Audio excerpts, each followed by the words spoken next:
Good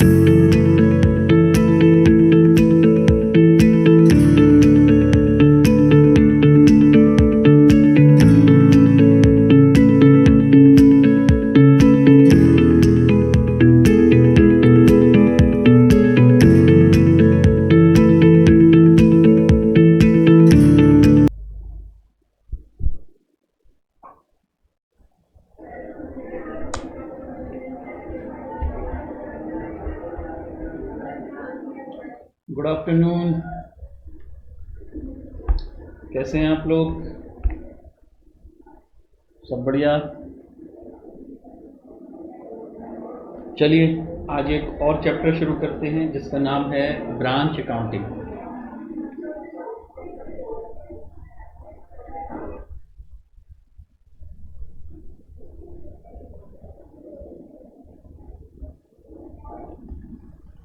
branch accounting. सब लोग बात करना बंद करेंगे।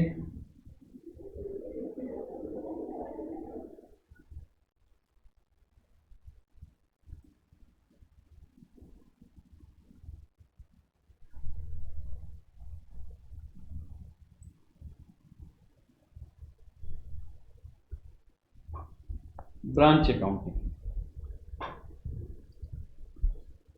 तो इम्पॉर्टेंट चैप्टर है, ठीक है। एग्जाम में अगर क्वेश्चन आएगा बेटा तो 10 मार्क्स का तो आएगा ही आएगा, कम से कम। इससे कम तो आने के चांस नहीं है।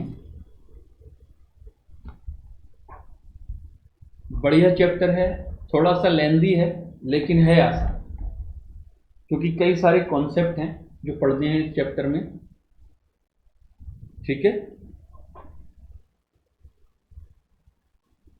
जब ब्रांच अकाउंटिंग की बात आती है तो कई सारे बच्चे डर जाते हैं, उनको लगता है यार ब्रांच तो बहुत बड़ा चैप्टर है, बहुत मुश्किल चैप्टर है। तो बेटा मैं आपको बस इतना यकीन दिलाना चाहता हूं कि बहुत आसान चैप्टर है, बस थोड़ा सा लेंदी जरूर है क्योंकि कई सारे कॉन्सेप्ट हैं, ठीक है, लेकिन आसान है, इसकी गारंटी मैं देता हूं। और ये जैसे जैसे क्लास आगे बढ़ती जाएगी आपको पता चलता जाएगा, आप अपने आप महसूस करोगे कि इसमें तो कुछ है ही नहीं, बच्चे क्यों डरते हैं इस चैप्टर से, ठीक है। तो चलिए शुरू करते हैं ब्रांच अकाउंटिंग। सबसे पहले ब्रांच का मतलब क्या है, what is the meaning of branch. तो पॉइंट नंबर 1,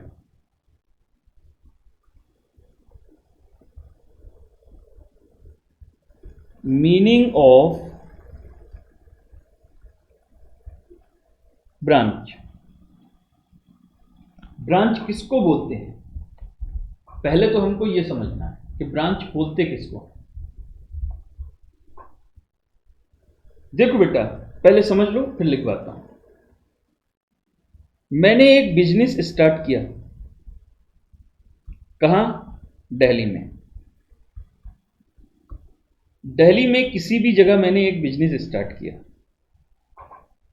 अब बिजनेस में चलाता गया, over the period of time मेरे बिजनेस ग्रो करता गया। अब मुझको लगता है कि मुझे दिल्ली से निकलकर कहीं दूसरी जगहों पर भी जाना चाहिए, अपने इस बिजनेस को मुझे बढ़ाना चाहिए। और बिजनेस बढ़ाने के लिए मुझे दिल्ली के ही दूसरे एरियो में जाना पड़ सकता है या मैं दिल्ली के बाहर जाना चाहता हूं। मैं कहता हूं भाई मैं अपना बिजनेस को लेकर मुंबई जाना चाहता हूं, मैं अपने बिजनेस को लेकर चेन्नई जाना चाहता हूं, बेंगलोर जाना चाहता हूं, अहमदाबाद जाना चाहता हूं, ठीक। तो मैंने इसी बिजनेस का एक एडिशनल प्लेस ऑफ बिजनेस यहां पर मान लीजिए मुंबई में एस्टेब्लिश कर दिया। एडिशनल प्लेस ऑफ बिजनेस, जो मेन जगह है इसको हम बोलेंगे हेड ऑफिस, यानी जहां से हम बिजनेस शुरू करते हैं वो जगह कहलाती है हेड ऑफिस, ठीक है। ये हेड ऑफिस है मेरा। अब मैंने यहां के अलावा मुंबई में एक एडिशनल प्लेस एस्टेब्लिश कर दिया और वहां पर वही बिजनेस किया जाएगा जो यहां चल रहा है। मतलब एक एडिशनल प्लेस ऑफ बिजनेस को मैंने एस्टेब्लिश किया मुंबई में और वो प्लेस पर वही बिजनेस होगा जो दिल्ली में हो रहा था। तो ये जो एडिशनल प्लेस है, this is called branch. Branch का मतलब होता है फैलाव, एक्सपेंशन। जब हम अपने सेम बिजनेस की जगह जगह एडिशनल प्लेसेस खोलते चले जाते हैं, तो जो एडिशनल प्लेसेस होती हैं, those places are called branches. तो ब्रांच का सीधा सा मतलब है एक्सपेंशन। ठीक है, आप देखते हो स्टेट बैंक ऑफ इंडिया, उसका हेड ऑफिस एक जगह है, लेकिन जगह जगह आप देखते हो यहां पर स्टेट बैंक है, यहां स्टेट बैंक है, वहां स्टेट बैंक है, उधर स्टेट बैंक है, आगे पीछे चारों तरफ स्टेट बैंक है। वो सब क्या है? वो सब ब्रांचेस हैं। ठीक है, तो हम अगर अपने बिजनेस की एडिशनल प्लेसेस को जब स्टेब्लिश करते जाते हैं, जहां पर सेम बिजनेस होगा, जो हेड ऑफिस बिजनेस कर रहा है वही बिजनेस उन प्लेसेस पर भी होगा, उन प्लेसेस को हम बोलते हैं branches, additional place of business. ठीक, तो पहले इसका मतलब लिखते हैं। आइए जरा इसका मतलब लिखते हैं कि ब्रांच का मतलब क्या होता है। लिखिए, branch means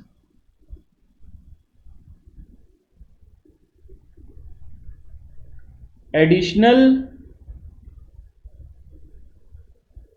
place of business which carries on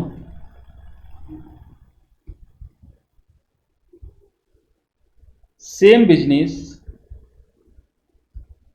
or substantially the same business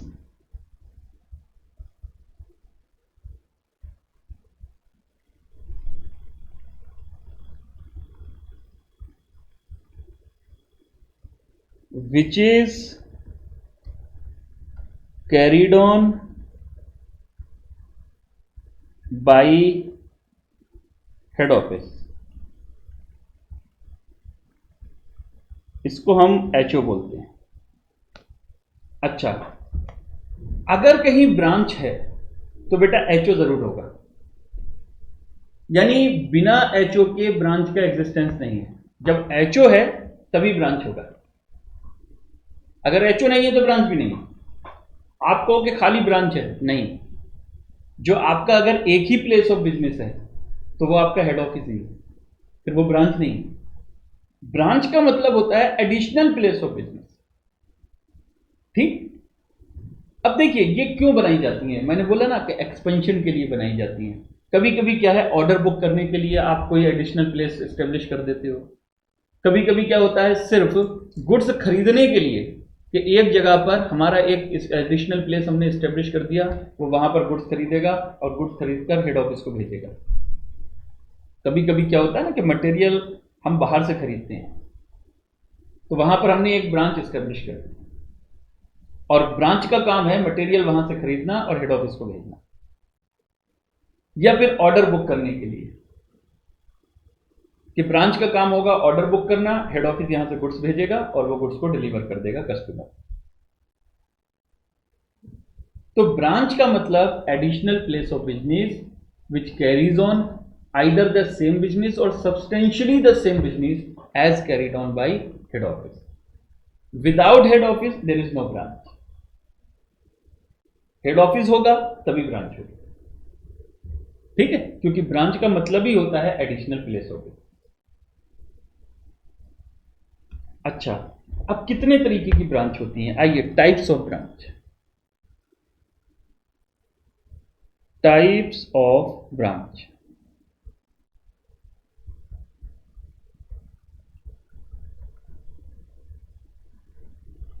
types of branch.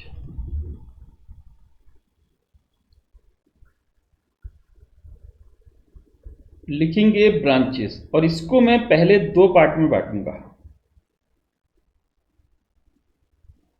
Branches होती हैं जनरली दो तरीके की। एक होती हैं इनलैंड ब्रांचेस, इनलैंड ब्रांचेस, और एक होती हैं फॉरेन ब्रांचेस।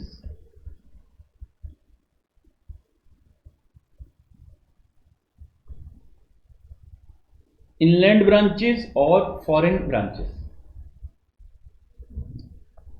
अच्छा, जैसे नाम से ही लग रहा है आपको, इनलैंड ब्रांचेस कौन सी होंगी?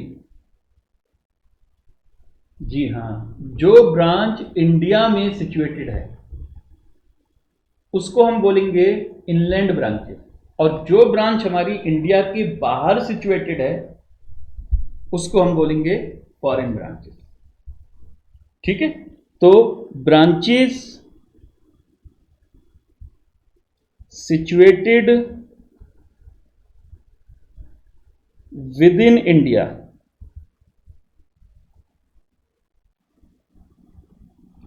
इंडिया के अंदर जो ब्रांचेस होती हैं उनको बोलते हैं इनलैंड ब्रांचेस। अच्छा, ब्रांचेस सिचुएटेड आउटसाइड इंडिया,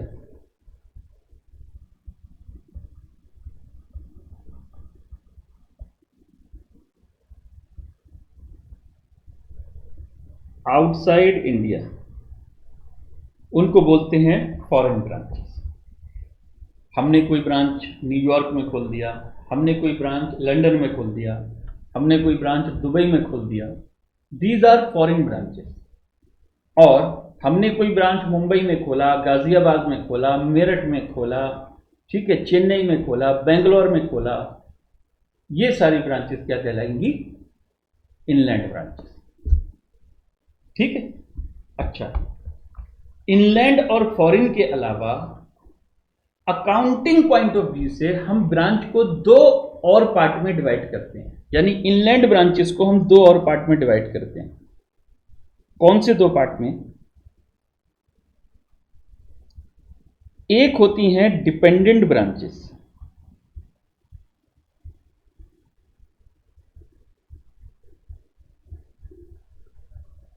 और दूसरी होती हैं इंडिपेंडेंट ब्रांचेस।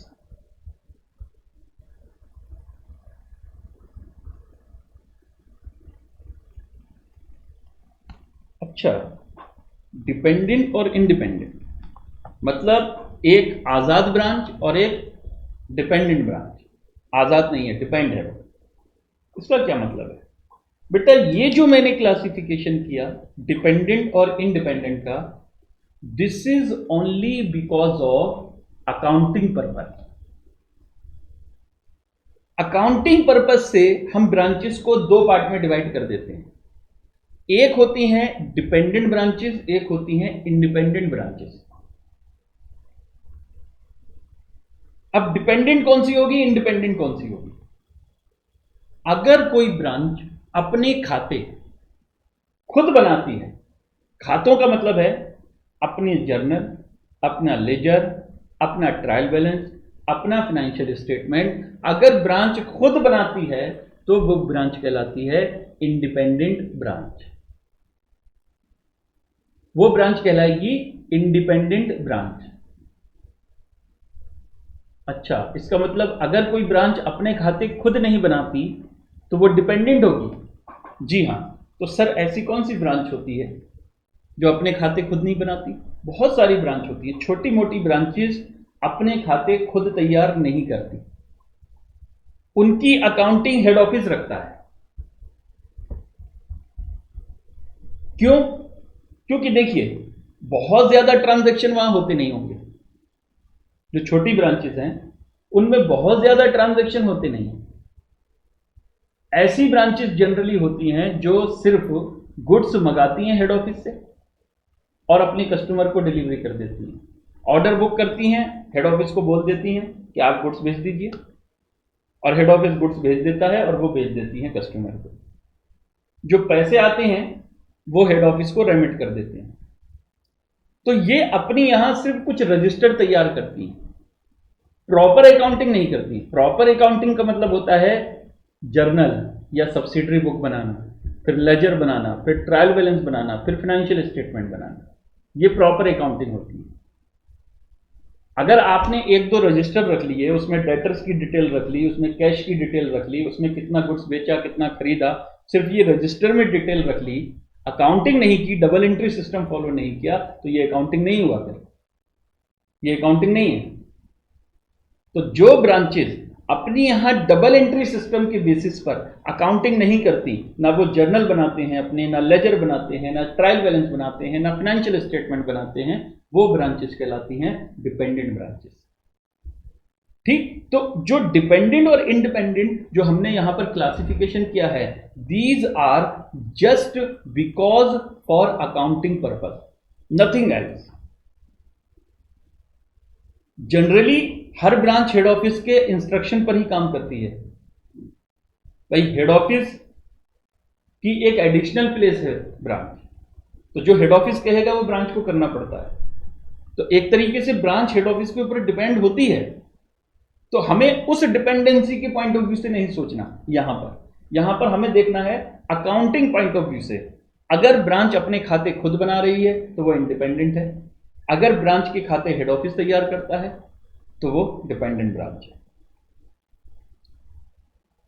ठीक, अच्छा सर, आपने इनलैंड ब्रांचेस को डिपेंडेंट इंडिपेंडेंट में बांट दिया, लेकिन फॉरेन को नहीं बांटा।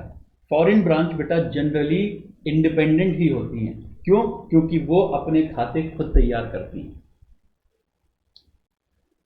जो फॉरेन ब्रांच होती हैं उनके कुछ गाइडलाइंस ऐसे होते हैं, जैसे आरबीआई के भी गाइडलाइंस हैं कि उन्हें अपने खाते खुद बनाने पड़ेंगे, और जो ब्रांच अपने खाते खुद बनाएगी वो ब्रांच क्या कहलाएगी? इंडिपेंडेंट ब्रांच कहलाएगी। ठीक, तो यहां पर accounts are maintained at head office, dependent में। और यहां क्या होगा? Accounts are maintained by branch itself.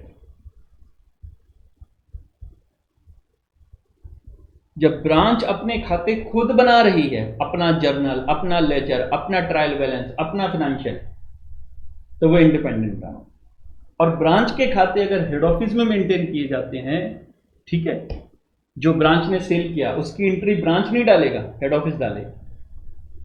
Branch ने गुड्स परचेज किया, ब्रांच ने कैश रिसीव किया, ब्रांच ने कैश पे किया, ब्रांच ने एक्सपेंसेस पे किए, इन सबकी अकाउंटिंग हेड ऑफिस करेगा, तो वो डिपेंडेंट ब्रांच है।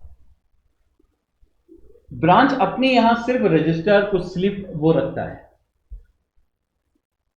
कितना गुड्स बेचा उसका रजिस्टर तैयार करेगा, कितना गुड्स खरीदा उसका रजिस्टर तैयार करेगा, किससे कैश लिया, किसको कैश दिया, किसको एक्सपेंसेस पे किए, ये सारी वो डिटेल रखेगा अपने पास, लेकिन अकाउंटिंग नहीं करेगा। अकाउंटिंग का मतलब होता है रिकॉर्डिंग, क्लासिफाइंग, समराइजिंग, यानी सब्सिडरी बुक में या जर्नल में रिकॉर्ड करना, फिर लेजर बनाना, फिर ट्रायल बैलेंस बनाना, फिर उसके बाद फाइनेंशियल। अगर ऐसे आप करते हो तो ये आपकी प्रॉपर अकाउंटिंग होती है डबल एंट्री सिस्टम पर। तो वो इंडिपेंडेंट ब्रांचेस करती हैं। अच्छा, ये जो ब्रांचेस होती हैं, दीज ब्रांचेस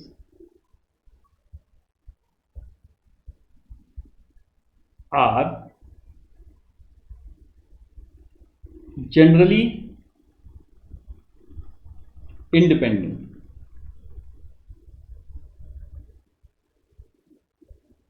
because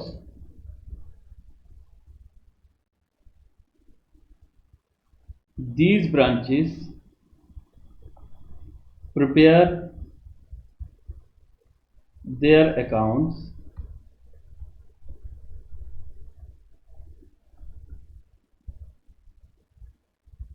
themselves। ठीक, ये ब्रांचेस अपने खाते खुद बनाती हैं, इसलिए ये जनरली इंडिपेंडेंट होती हैं। इनके कुछ आरबीआई के गाइडलाइंस भी होते हैं, भाई आपको अपने खाते बनाने पड़ेंगे, क्योंकि इनको कंसिस्टेंटली फॉरेन करेंसी को रेमिट करना पड़ता है वहाँ से, फिर यहाँ से भी इनको पैसा जाता है तो फॉरेन करेंसी में जाता है, तो इनको अपने खाते तो मेंटेन करने पड़ते हैं। अच्छा, तो ये तो हो गई टाइप्स ऑफ ब्रांच। चलिए, अब मैं अकाउंटिंग जब शुरू करूंगा ब्रांचेस की, जो सबसे हमारा मेन काम है वो तो अकाउंटिंग का है। हम इस चैप्टर में अकाउंटिंग पढ़ने जा रहे हैं, और अकाउंटिंग हम कहाँ से शुरू करेंगे? हम डिपेंडेंट ब्रांच से अकाउंटिंग शुरू करेंगे। अच्छा सर, डिपेंडेंट ब्रांच मतलब जिसके खाते हेड ऑफिस मेंटेन करेगा? जी हाँ, डिपेंडेंट ब्रांच से हम ब्रांच के खाते शुरू करेंगे बनाना। आइए शुरू करते हैं। अकाउंटिंग, अकाउंटिंग फॉर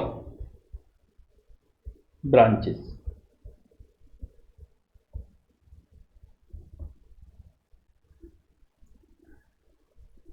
और सबसे पहले आप हेडिंग डालेंगे dependent branch.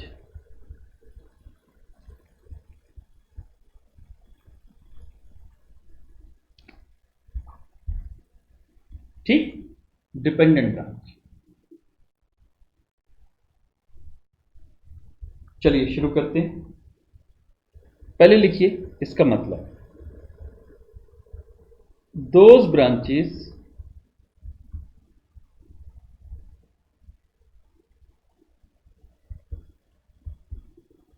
accounts of which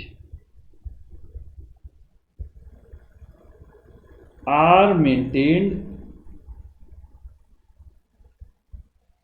at head office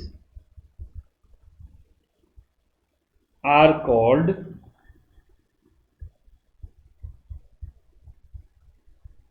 dependent branches। Dependent branches, तो ब्रांच भी कुछ मेंटेन करता है ना? हाँ करता है ना। सच ब्रांचेस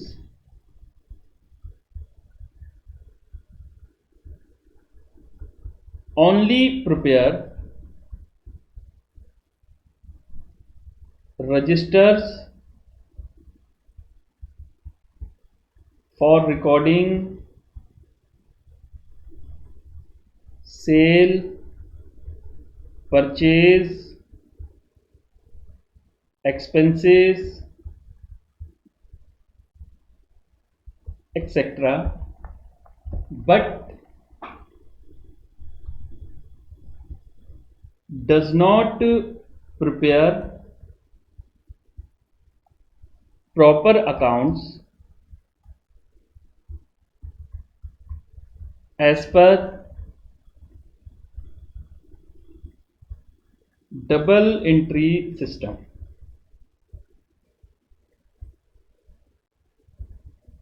ठीक, डबल एंट्री सिस्टम पर ये अकाउंट मेंटेन नहीं करते।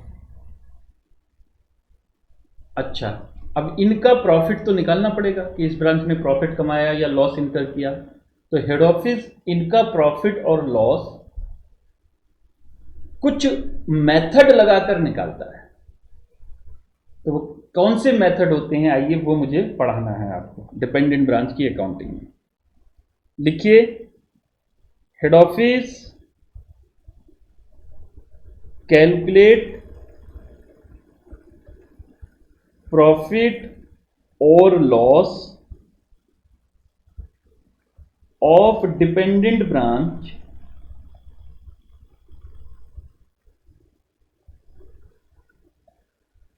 By following method.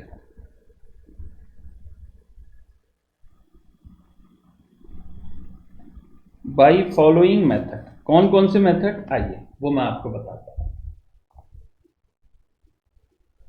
सबसे पहले एक मेथड होता है stock and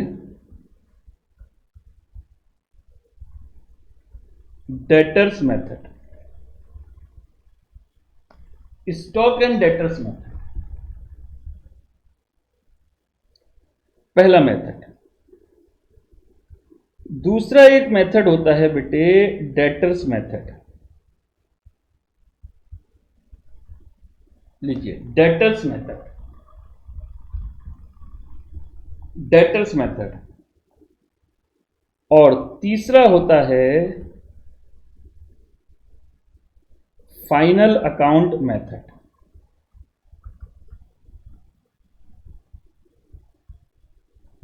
final account method, ये तीन मेथड से हेड ऑफिस प्रॉफिट निकाल सकता है डिपेंडेंट ब्रांच का। सर तीनों मेथड से आंसर अलग आएगा या सेम आएगा? बेटा आंसर सेम आएगा, आप कोई सा मेथड लगा दो। भाई ब्रांच ने जो प्रॉफिट कमाया होगा वो तो सेम ही होगा, वो तो एक ही होगा। अब उस प्रॉफिट को आपको निकालना है कई मेथड से। आप स्टॉक एंड डेटर्स मेथड लगाओ, आप डेटर्स मेथड लगाओ, आप फाइनल अकाउंट मेथड लगाओ, कोई सा मेथड लगाओ, जो प्रॉफिट ब्रांच ने कमाया होगा निकल कर वही आएगा। यानी एक ही रिजल्ट आएगा, कोई भी मेथड लगा दो। बस अकाउंटिंग करने का तरीका हर मेथड में अलग अलग है। तो हमें तीनों मेथड पढ़ने हैं। स्टॉक एंड डेटर्स मेथड भी पढ़ना है, डेटर्स मेथड भी पढ़ना है, फाइनल अकाउंट मेथड भी पढ़ना है।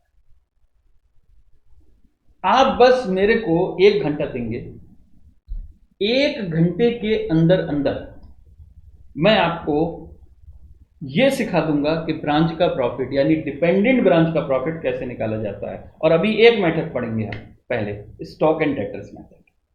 ठीक है, बस 1 घंटा आपको सब्र करना है। आज के बाद स्टॉक एंड डेटर्स मेथड कभी नहीं भूलोगे। फिर एक एक करके ऐसी मेथड पढ़ेंगे, डेटर्स मेथड, फिर फाइनल अकाउंट मेथड। तो लिखिए,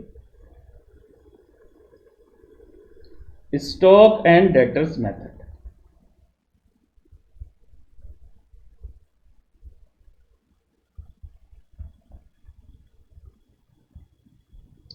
स्टॉक एंड डेटर्स मेथड, ये मेथड क्या है, कब लगाया जाता है, क्यों लगाया जाता है? देखो बेटा, ये मेथड क्या है वो तो अभी समझाएंगे हम। कब लगाया जाता है, यानी ये 3 मेथड क्यों हैं? तो फाइनल अकाउंट मेथड बेटा, ये तो जो सदाबहार मेथड है, ये तो वही ट्रेडिंग पीएनएल बनाकर आप प्रॉफिट निकाल सकते हो। ठीक, लेकिन स्टॉक एंड डेटर्स और डेटर्स मेथड जो है, stock and debtors method generally वहां लगाया जाता है जहां ब्रांच का साइज थोड़ा बड़ा होता है। मतलब जहां पर ब्रांच में नंबर ऑफ ट्रांजैक्शन की संख्या ज्यादा होती है as compare to debtors method. यानी डेटर्स मेथड वहां लगता है जहां पर ब्रांच के पास ट्रांजैक्शन कम होते हैं, ब्रांच का साइज थोड़ा छोटा है, तो वहां डेटर्स मेथड लगता है। ब्रांच का साइज थोड़ा बड़ा है तो स्टॉक एंड डेटर्स मेथड लगता है। ऐसा जनरली हम बोलते हैं, ठीक है, लेकिन ऐसा जरूरी नहीं है। छोटी ब्रांच में भी स्टॉक एंड डेटर्स मेथड लग सकता है, बड़ी ब्रांच में डेटर्स मेथड लग सकता है, तो ऐसा जरूरी नहीं है। लेकिन जनरली ऐसा होता है कि जो बड़ी ब्रांचेस होती हैं वहां पर प्रॉफिट निकालने के लिए स्टॉक एंड डेटर्स में सिस्टम फॉलो करते हैं, और जो छोटी ब्रांचेस होती हैं वहां पर हम डेटर सिस्टम फॉलो करते हैं। ठीक है, तो पहले इसके बारे में लिख लीजिए। लिखिए, this method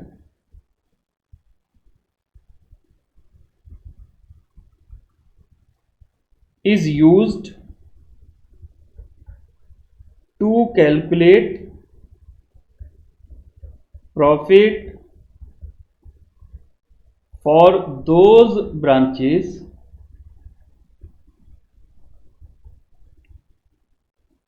which are big in size, जो बड़ी ब्रांचेस होती है। ठीक है, उसमें जनरली ये मेथड लगाया जाता है। अच्छा, नेक्स्ट लिखेंगे, अंडर दिस मेथड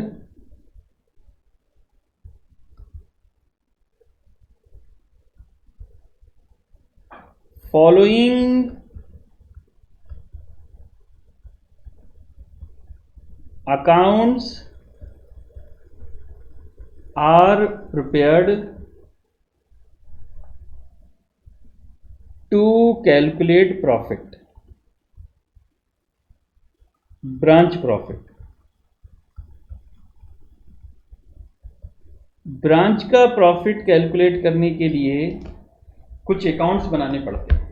कौन कौन से अकाउंट, आइए वो मैं बताता हूं। कौन कौन से अकाउंट? नंबर 1, एक बनाना पड़ता है आपको branch stock account, branch stock account. ठीक, अच्छा, दूसरा ब्रांच डेटर्स अकाउंट। तीसरा ब्रांच कैश या बैंक अकाउंट।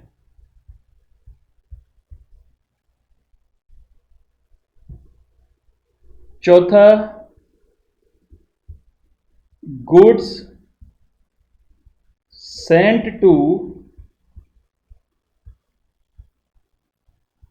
ब्रांच अकाउंट, इसको हम जीएसटीबी भी बोलते हैं शॉर्ट में, जीएसटीबी अकाउंट। पांचवा बनता है branch adjustment account.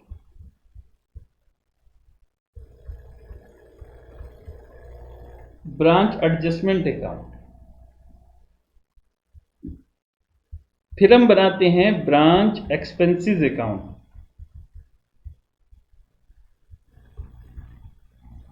Branch expenses account. और सातवां होता है बेटे branch profit and loss account. बस सिर्फ 7 अकाउंट।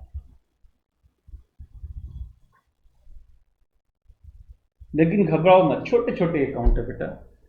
7 अकाउंट देखने में बड़े लग रहे हैं कि इतना बड़ा, इतने सारे 7 अकाउंट बनाएंगे, कोई बात नहीं, छोटे छोटे अकाउंट है, ठीक है। इसके अलावा भी और अकाउंट बनाने पड़ सकते हैं। स्टॉक रिजर्व अकाउंट पूछ सकता है आपसे, फिक्स्ड असेट अकाउंट बनाना पड़ सकता है, वो तो मैंने लिखे ही नहीं यहां पर, ठीक है। तो जनरली ये 7 अकाउंट होते हैं, जनरली।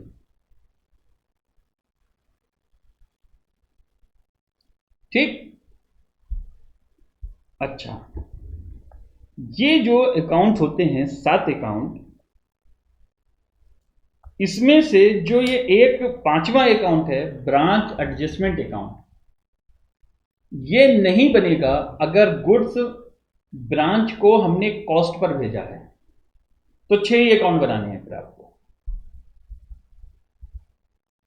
अगर आपने ब्रांच को, हेड ऑफिस ने ब्रांच को गुड्स भेजा है कॉस्ट पर, यानी 100 रुपए का गुड्स था, 100 रुपए में ही ब्रांच को दिया है, तो ब्रांच एडजस्टमेंट अकाउंट नहीं बनेगा। ब्रांच एडजस्टमेंट अकाउंट तब बनता है जब हेड ऑफिस ब्रांच को गुड्स कॉस्ट में कुछ प्रॉफिट ऐड करके भेजता है, जिसको हम बोलते हैं इनवॉइस वैल्यू। आप लोगों ने बचपन में पढ़ा होगा कंसाइनमेंट में कि कंसाइनर कंसाइनी को कॉस्ट में कुछ प्रॉफिट ऐड करके भेज देता है, लोडिंग ऐड करके, उसको इनवॉइस वैल्यू बोलते थे।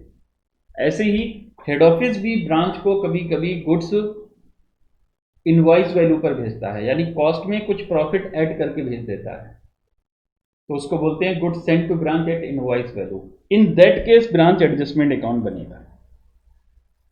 अदरवाइज ये 6 अकाउंट, और इस 6 में से भी अगर क्वेश्चन कभी कोई अकाउंट स्पेसिफिक नाम लेके बोले कि आपको ये अकाउंट बनाना है, ये अकाउंट बनाना है, ये अकाउंट बनाना है, तो फिर हो सकता है एक आध अकाउंट और स्किप हो जाए इनमें से। तो जरूरी नहीं है कि ये 7 अकाउंट ही बने या 6 बने, 5 भी हो सकते हैं, 4 भी हो सकते हैं। तो मैं आपको ये भी सिखाऊंगा कि अगर कम अकाउंट बनाएंगे तब भी हम 7 अकाउंट का काम 4 अकाउंट से भी निकाल सकते हैं, 5 अकाउंट से भी निकाल सकते हैं। कैसे, वो हम बाद में सीखेंगे। अभी फिलहाल तो मैं आपको ये सारे अकाउंट बनाना सिखाऊंगा, ठीक है। इन सारे अकाउंट को कैसे बनाया जाता है, इसको समझने के लिए बेटा पहले मैं आपको एक एग्जाम्पल लिखवाऊंगा, और उस एग्जाम्पल से मैं आपको सिखाऊंगा कि कैसे ये 7 अकाउंट आपको बनाना है, ठीक है। ये 7 अकाउंट कैसे बनाना है, वो जो एग्जाम्पल मैं लिखाऊंगा वो केस स्टडी टाइप एग्जाम्पल होगा आपका, यानी केस स्टडी होगा, आप ये समझ लो। मैं कोशिश करूंगा कि ज्यादा से ज्यादा चीजें उसमें कवर कर लूं, जो चीज रह जाएंगी फिर वो हम आगे एक एक करके उनको कवर करते चलेंगे।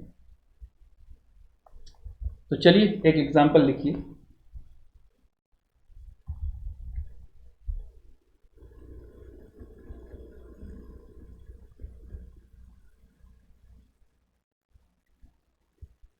Example 1,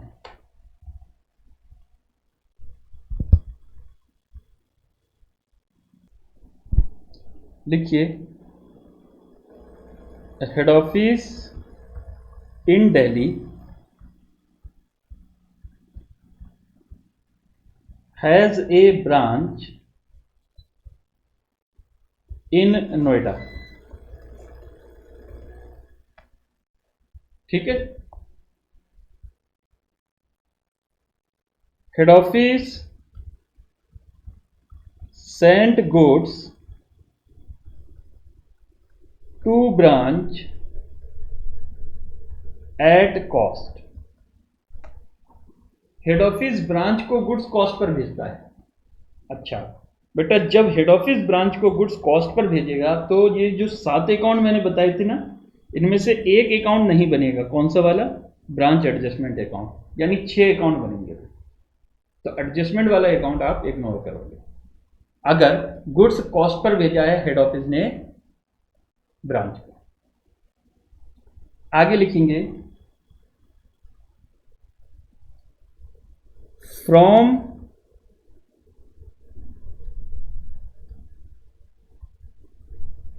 following details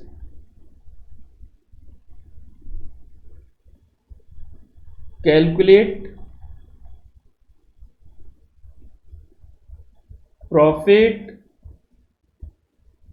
of branch by stock and debtors method.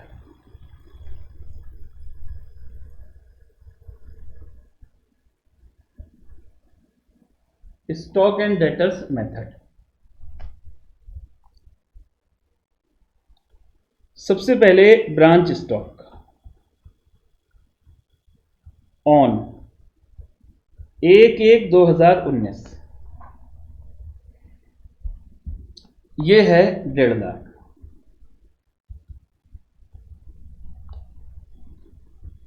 फिर है ब्रांच डेटर्स 1/1/2019 90,000। फिर है ब्रांच कैश, ये बैंक भी हो सकता है, ब्रांच बैंक। तो अगर ब्रांच बैंक है तो ब्रांच बैंक अकाउंट बनाएंगे कैश की जगह। ये है 50,000। ठीक, 50,000। फिर यहां लिखेंगे ट्रांजैक्शन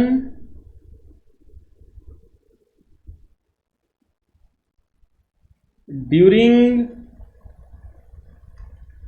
2019, यानी करंट ईयर में क्या क्या ट्रांजैक्शन हुए जरा वो देखिए।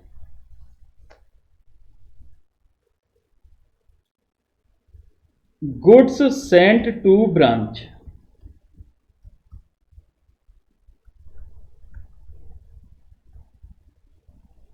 10 लाख। हेड ऑफिस ने ब्रांच को 10 लाख का गुड्स भेजा। Goods return by branch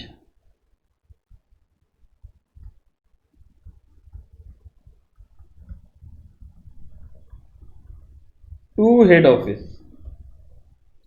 1,20,000।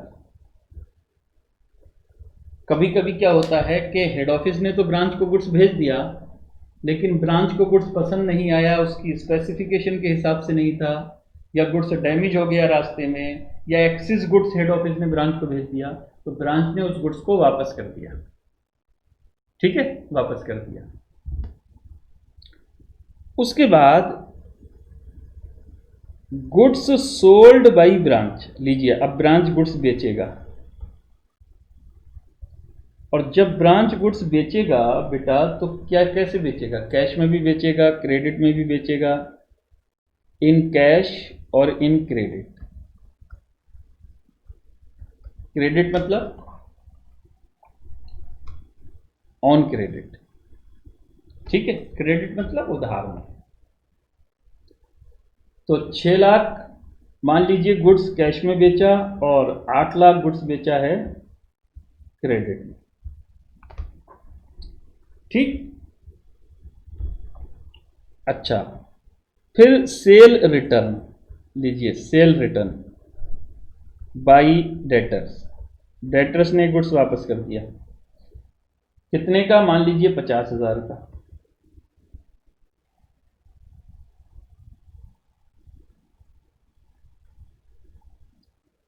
अच्छा, फिर लिखेंगे सेल रिटर्न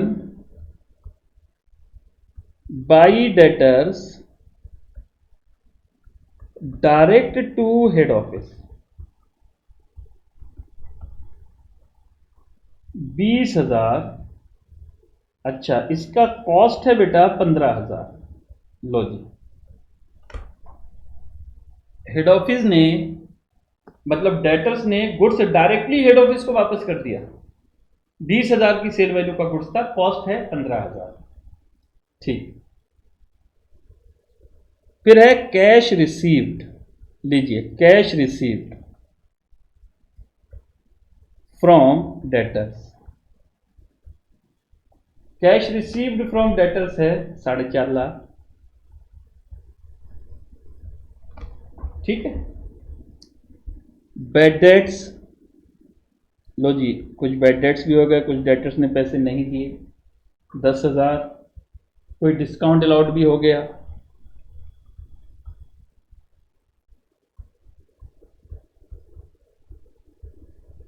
डिस्काउंट अलाउड 5,000 मान लो। ठीक है जी।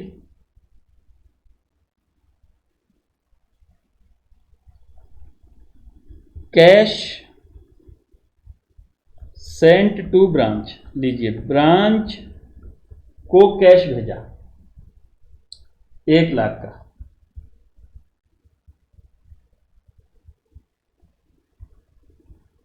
Cash remitted by branch to head office, ये है 5,80,000 का। ठीक है।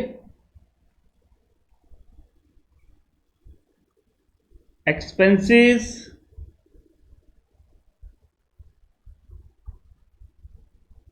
Incurred at branch. लीजिए, ब्रांच में कुछ खर्चे इनकर्ड हुए, यानी एक्सपेंसेस इनकर्ड एट ब्रांच 60,000 के। और मान लीजिए कुछ खर्चे ऐसे हैं जो डायरेक्टली हेड ऑफिस ने पे कर दिए। Expenses directly paid by head office 50,000। 50,000। ठीक है।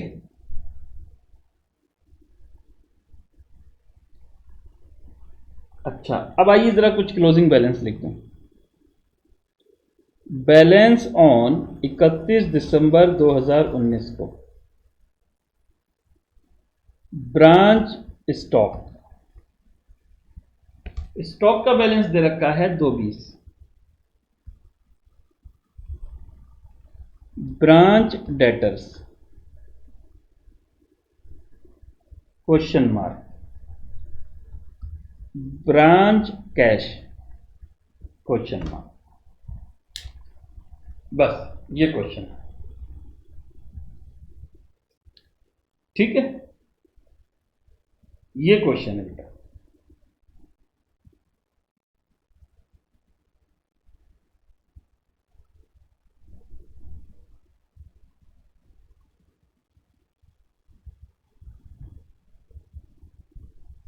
लिख लीजिए जल्दी से।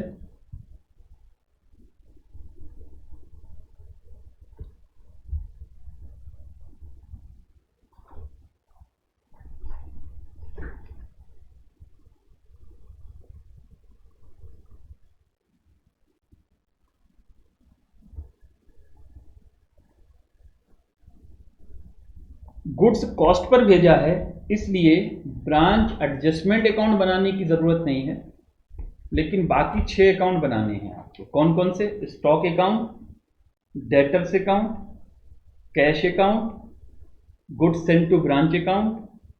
ठीक है, उसके बाद 4 हो गए। फिर बनाना है ब्रांच एक्सपेंसेस अकाउंट और branch profit and loss account. Adjustment account नहीं बनाना है। जब गुड्स कॉस्ट पर भेजता है हेड ऑफिस ब्रांच को, तो एडजस्टमेंट अकाउंट नहीं बनता, एडजस्टमेंट अकाउंट तभी बनेगा जब इनवॉइस वैल्यू पर गुड्स भेजा होगा। ठीक है, आइए मैं जरा पहले खाते के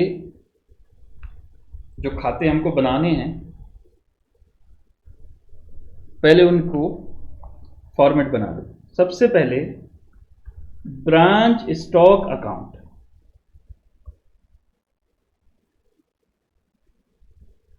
ब्रांच स्टॉक अकाउंट।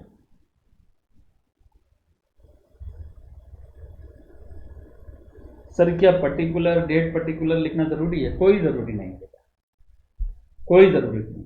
ठीक है, ऐसे ही लिखो बस। अच्छा, स्टॉक, स्टॉक असेट होती है तो इसका डेबिट बैलेंस होगा, जो ओपनिंग बैलेंस है वो डेबिट होगा। तो डेबिट बैलेंस होगा वो लिखिए पहले, टू बैलेंस बीडी। तो ओपनिंग स्टॉक कितना है? 1.5 लाख, जो शुरू में था 1.5 लाख ये। ठीक है, अच्छा अब है branch debtors account, debtors account.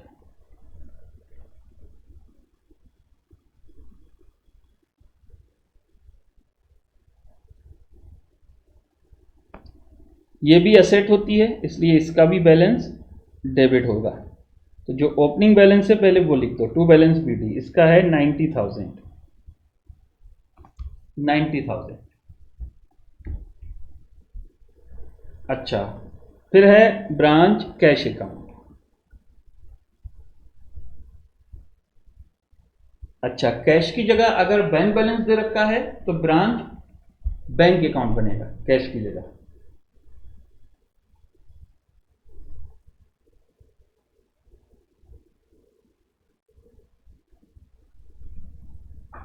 अच्छा, कैश भी एसेट होता है तो यहां पर भी टू बैलेंस बीडी, और ये है 50,000। ठीक है, ठीक है। अच्छा, चौथा अकाउंट मैंने बोला था जीएसटीबी यानी गुड्स सेंट टू ब्रांच, तो जीएसटीबी अकाउंट, इसका कोई बैलेंस नहीं है तो बस खाली फॉर्मेट बना दो।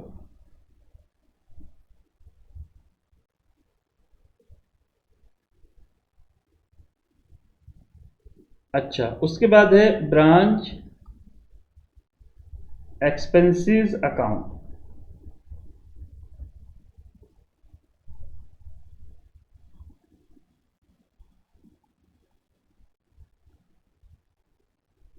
ब्रांच एक्सपेंसेस अकाउंट, और फिर है branch profit and loss account. लीजिए 6 अकाउंट हमारे बन गए। बेटा अकाउंट बड़े बड़े नहीं है, छोटे छोटे अकाउंट बनते हैं। ठीक है, branch profit and loss account.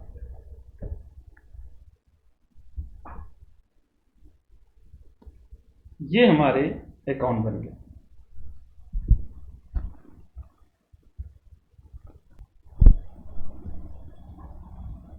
हाँ जी, तो फॉर्मेट बन गया।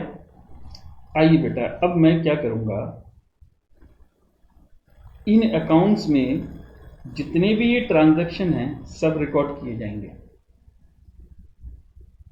तो मैं जर्नल एंट्री के साथ साथ आपको बताता चलूंगा।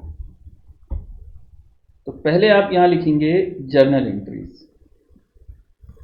आपको क्वेश्चंस में जर्नल एंट्रीज नहीं पूछी जाएंगी, लेकिन मैं जर्नल एंट्रीज इस क्वेश्चन में बनवा रहा हूं ताकि आपके दिमाग में ये बात आ जाए कि हम ये एंट्री क्यों बना रहे हैं और ये इस अकाउंट में ट्रांजैक्शन को क्यों लिख रहे हैं, ये आपको समझ में आ जाए।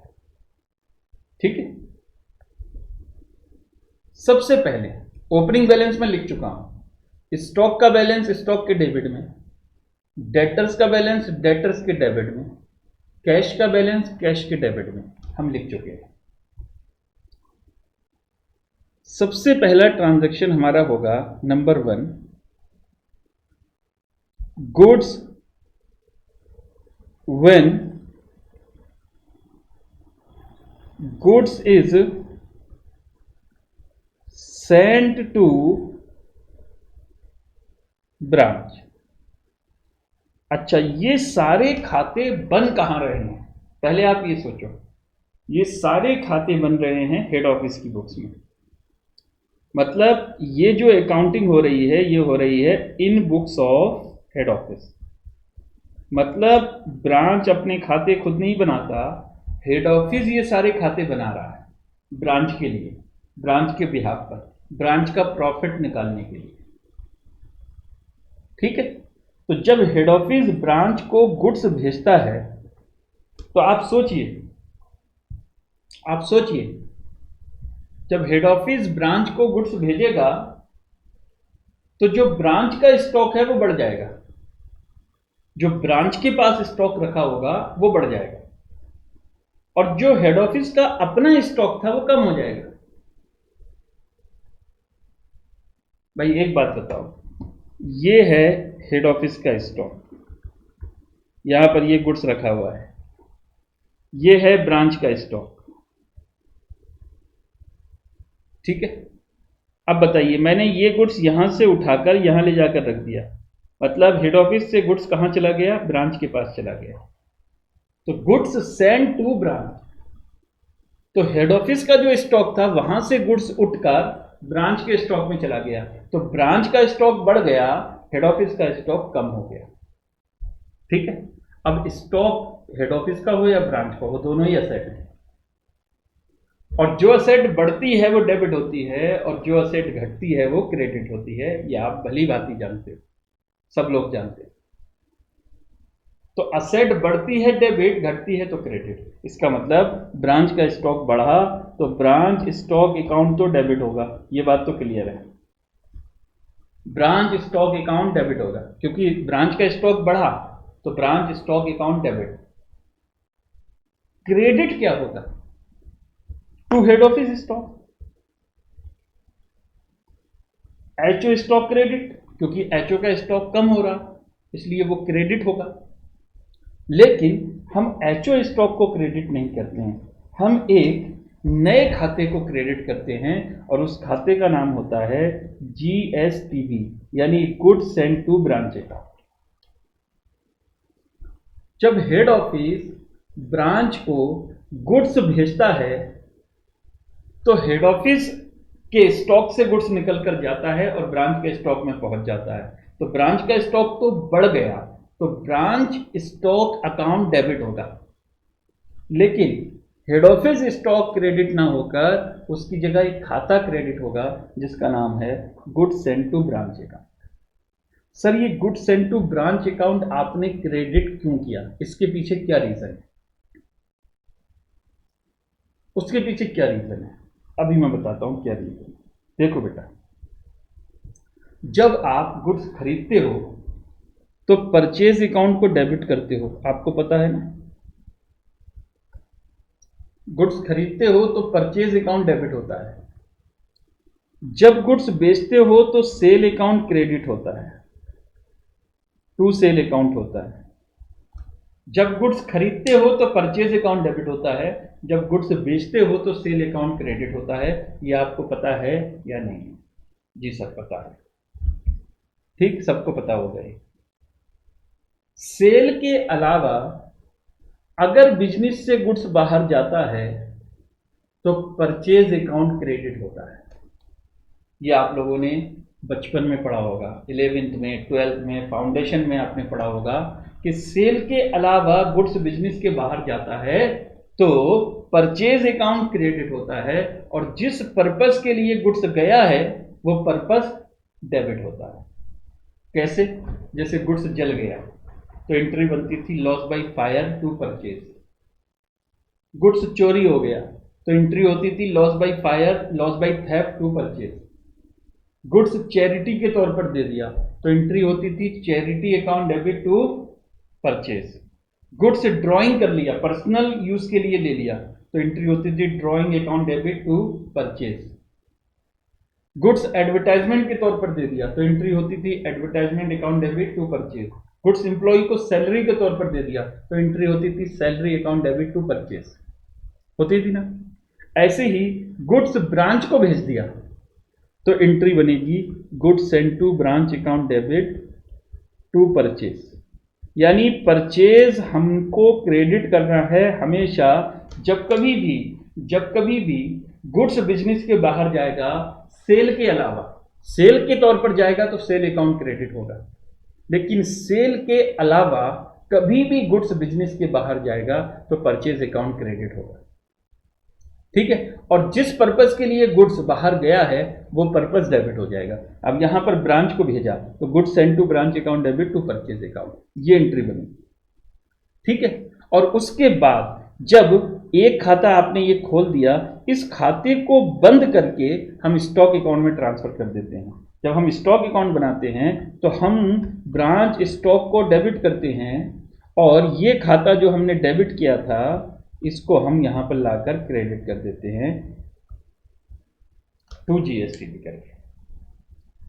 मतलब ये है कि दो एंट्री बनती हैं। जब गुड्स ब्रांच को भेजा जाता है तो दो एंट्री बनती हैं, एक तो होता है GSTV account debit to purchase, और उसके बाद फिर जीएसटीवी को क्रेडिट करते हैं और ब्रांच स्टॉक को डेबिट करते हैं। ब्रांच स्टॉक अकाउंट डेबिट, क्योंकि ब्रांच का स्टॉक बड़ा है तो ब्रांच के स्टॉक को बढ़ाना पड़ेगा, तो branch stock account debit to GSTV.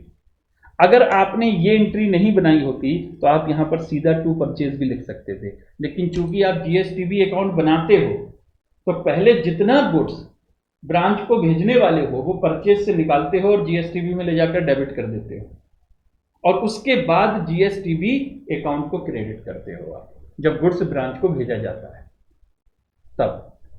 ये बात समझ में आ गई? ठीक है, तो जीएसटीवी का जो बैलेंस होता है वो कहां से क्रिएट होता है? परचेज में से पहले क्रिएट करते हो और फिर उस जीएसटीवी को उठाकर क्रेडिट कर देते हो जब आप गुड्स ब्रांच को भेजते हो। तो इसलिए एंट्री बनाई जाती है branch stock account debit to GSTV account. तो जब कभी भी हेड ऑफिस ब्रांच को गुड्स भेजेगा तो ब्रांच स्टॉक अकाउंट डेबिट होगा और जीएसटीवी अकाउंट क्रेडिट हो जाएगा। बात समझ में आ गई?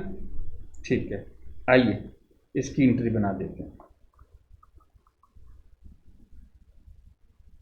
इसकी एंट्री बना देते हैं। एंट्री बनेगी branch stock account debit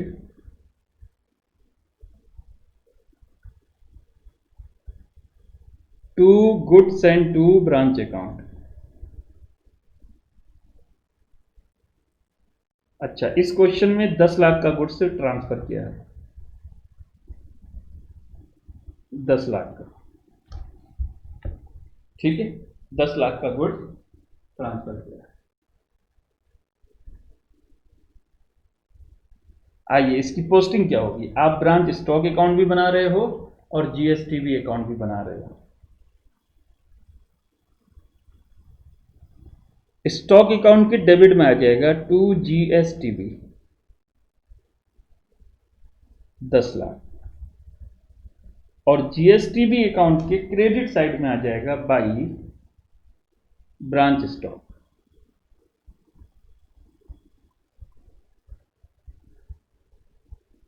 10 lakh.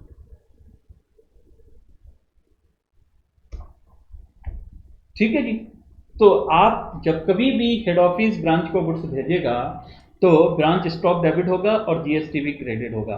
Stock account के डेबिट में आ जाएगा और जीएसटीवी के क्रेडिट में आ जाएगा। ठीक, सेकंड नंबर पर देखिए जरा कौन सा ट्रांजैक्शन है। Goods return by branch to head office. लो जी, ब्रांच ने हेड ऑफिस को गुड्स वापस कर दिया, तो जब ब्रांच को हेड ऑफिस ने गुड्स भेजा था तो एंट्री बनी थी ब्रांच स्टॉक टू जीएसटीवी, वही गुड्स वापस आ गया, तो जो एंट्री बनाई थी उसको रिवर्स कर दो, रिवर्स कर दो। रिवर्स करोगे तो क्या एंट्री होगी? GSTV account debit to branch stock account. भाई ब्रांच का स्टॉक कम हो जाएगा और जीएसटीवी को रिवर्स कर दीजिए, तो एंट्री यहां पर बन जाएगी number 2, when goods written by branch to head office।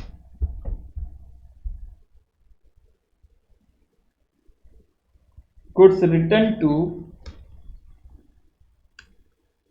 Branch to head office, entry होगी जीएसटीबी अकाउंट डेबिट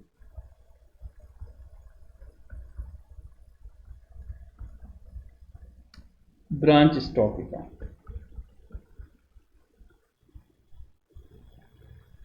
इस क्वेश्चन में कितना है? 1,20,000, 1,20,000। इसकी पोस्टिंग क्या होगी? स्टॉक अकाउंट के क्रेडिट साइड में और जीएसटीबी अकाउंट के डेबिट में चला जाएगा। आइए इसकी पोस्टिंग करते हैं। बाई जीएसटीबी, ब्रैकेट में लिखेंगे रिटर्न 1,20,000 और जीएसटीबी में आ जाएगा टू ब्रांच स्टॉक,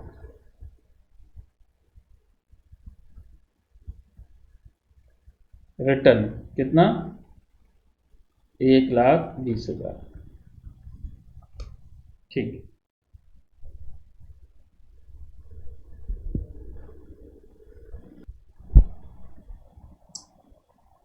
नेक्स्ट है sale, goods sold by branch in cash और क्रेडिट। बेटा जब कभी भी ब्रांच गुड्स बेचेगा तो ब्रांच का स्टॉक कम होगा। भाई ब्रांच के स्टॉक से गुड्स जाएगा। अब देखो ध्यान रखना, ब्रांच कोई सेल अकाउंट नहीं खोलेगा अपने यहां, ब्रांच तो खाते ही नहीं बना रहा, तो वो सेल अकाउंट खोलेगा नहीं। हेड ऑफिस भी ब्रांच के लिए कोई सेल अकाउंट नहीं खोलेगा। हेड ऑफिस जब ब्रांच को गुड्स देता है, जब ब्रांच का स्टॉक बढ़ता है तो हेड ऑफिस ब्रांच के स्टॉक को डेबिट करता है। जब ब्रांच का स्टॉक कम होता है तो हेड ऑफिस ब्रांच के स्टॉक को कम करता है। वो कोई सेल परचेज अकाउंट नहीं खोलता ब्रांच के लिए।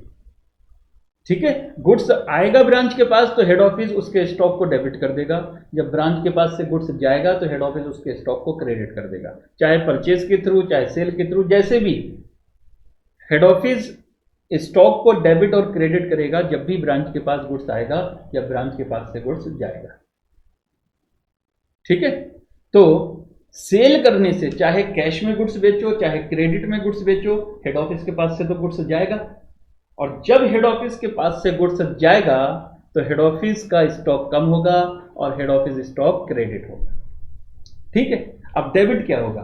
अब देखो सेल कैश में हुआ है या क्रेडिट में हुआ है। अगर सेल कैश में हुआ है तो ब्रांच कैश अकाउंट डेबिट हो जाएगा, और अगर सेल क्रेडिट में हुआ है तो ब्रांच डेटर्स अकाउंट डेबिट हो जाएगा। तो कैश सेल के लिए एंट्री होगी branch cash account debit to branch stock account. Credit sale के लिए एंट्री होगी branch debtors account debit to branch stock account. ठीक है, तो चलिए इसकी पोस्टिंग करते हैं। तो यहां पर देखिए 6 लाख का सेल कैश हुआ है और 8 लाख का सेल क्रेडिट हुआ है। तो दोनों ही केसेस में स्टॉक अकाउंट तो क्रेडिट होगा और यहां पर आएगा बाई ब्रांच कैश, ब्रैकेट में कैश सेल 6 लाख,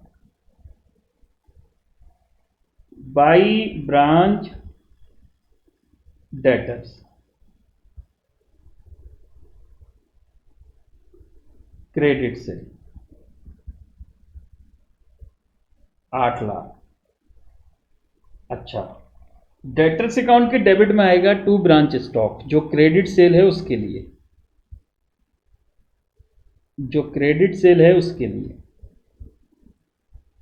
कितना? 8 लाख। और कैश अकाउंट के डेबिट में आएगा टू ब्रांच स्टॉक। भाई जो पोस्टिंग है ना उसी के हिसाब से चलोगे। कैश डेबिट हुआ तो कैश के डेबिट में, डेटर्स डेबिट हुआ तो डेटर्स के डेबिट में। ठीक है, और स्टॉक क्रेडिट हुआ तो स्टॉक के क्रेडिट में। ये है 6 लाख। ठीक है, ये entry.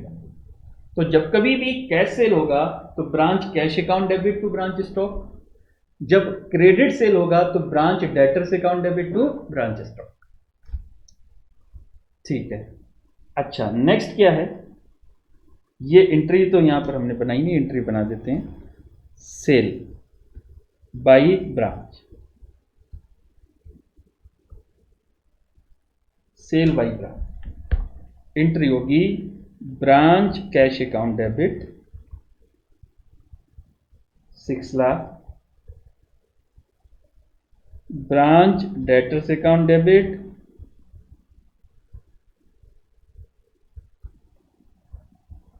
8 lakh, to branch stock account, total है 14 लाख। ठीक है जी, 14 लाख का सेल किया आपने।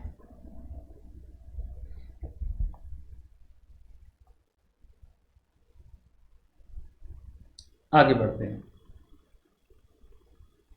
नेक्स्ट है सेल रिटर्न बाय डेटर्स। लीजिए, cell return by debtors.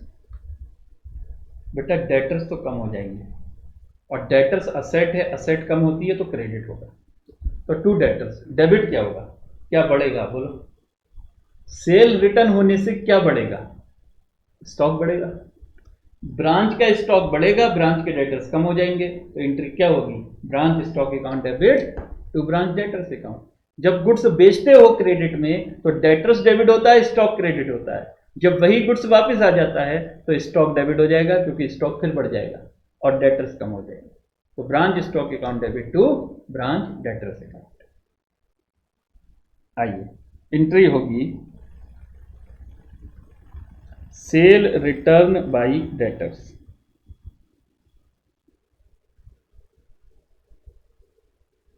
Sale return by debtors. Entry होगी branch stock account debit to branch debtors account. ठीक है, अमाउंट कितना है? 50,000। तो ये स्टॉक अकाउंट के डेबिट में चला जाएगा और डेटर्स अकाउंट के क्रेडिट में चला जाएगा। स्टॉक अकाउंट के डेबिट में to branch debtors,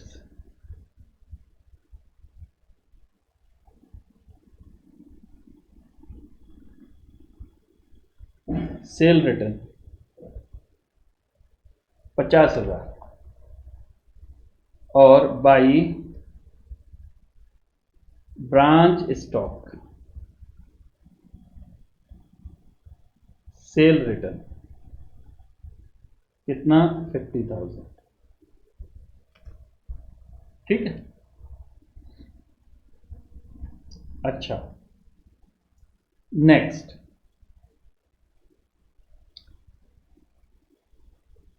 sale return by debtors directly to head office. Sale return by debtors direct to head office.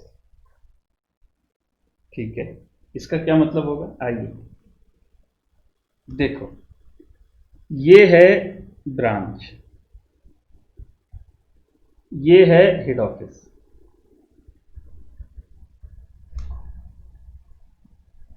अब ब्रांच ने डेटर्स को गुड्स बेचा, एंट्री बना दी होगी ब्रांच डेटर्स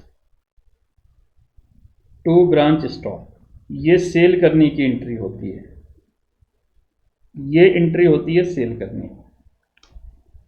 अगर डेटर्स, जिस डेटर्स को गुड्स बेचा उस डेटर्स ने डायरेक्टली गुड्स ब्रांच को लाकर वापस कर दिया, रिटर्न कर दिया, तो अगर सेल रिटर्न हो जाए, ब्रांच को ही सेल रिटर्न हो, तो एंट्री होती है स्टॉक डेबिट टू डेटर्स, यानी branch stock debit to branch debtors account. ये एंट्री बनेगी रिटर्न की। लेकिन यहां प्रॉब्लम क्या हुई? ब्रांच ने गुड्स बेचा और ये एंट्री डाल दी। डेटर्स को गुड्स पसंद नहीं आया, डेटर्स गुड्स वापस करने के लिए जब गया तो मान लो डेटर्स यहां कहीं था, ये था। अब वो गुड्स वापस करने ब्रांच आ रहा था, रास्ते में उसको हेड ऑफिस दिख गया। उसने कहा अरे उसी ब्रांच का तो हेड ऑफिस ये, तो वो यहां आने की जगह सीधा इधर ही मुड़ गया और उसने हेड ऑफिस को जाकर गुड्स वापस कर दिया। तो ब्रांच के डेटर्स ने गुड्स वापस कर दिया हेड ऑफिस को। तो सेल की एंट्री किसने डाली थी? ब्रांच ने। क्या एंट्री डाली थी? Debtors account debit to stock account.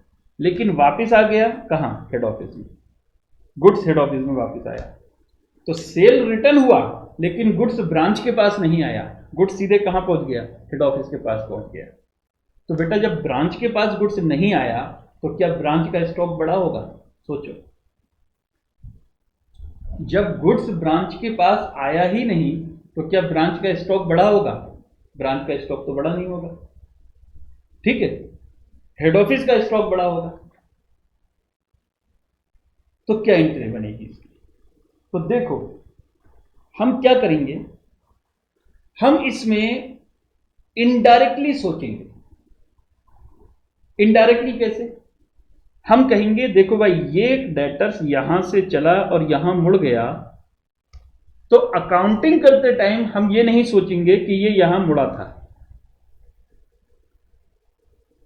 Accounting करते टाइम हम कहेंगे ये आदमी यहां से चला, चलता गया चलता गया चलता गया चलता गया, ये ब्रांच पहुंचा और ब्रांच को इसने ये गुड्स वापस किया और फिर ब्रांच ने ये गुड्स हेड ऑफिस को वापस किया। हम इस तरह सोचेंगे। अगर किसी डेटर्स ने गुड्स डायरेक्टली हेड ऑफिस को वापस कर दिया तो हम क्या सोचेंगे, हम कहेंगे डेटर्स पहले ब्रांच आया और उसने ब्रांच को गुड्स वापस किया और ब्रांच ने वो गुड्स हेड ऑफिस को वापस किया, हम ये सोचेंगे। बात समझ में आ रही, मतलब हम कहेंगे कि डेटर्स डायरेक्ट हेड ऑफिस नहीं गया, वो गया डायरेक्ट हेड ऑफिस था, लेकिन हम नहीं मानेंगे। हम कहेंगे डेटर्स पहले डायरेक्टली मेरे पास आया, मुझे गुड्स दिया और मैंने वो गुड्स हेड ऑफिस को वापस किया। इसका मतलब मैं डबल एंट्री बनाऊंगा।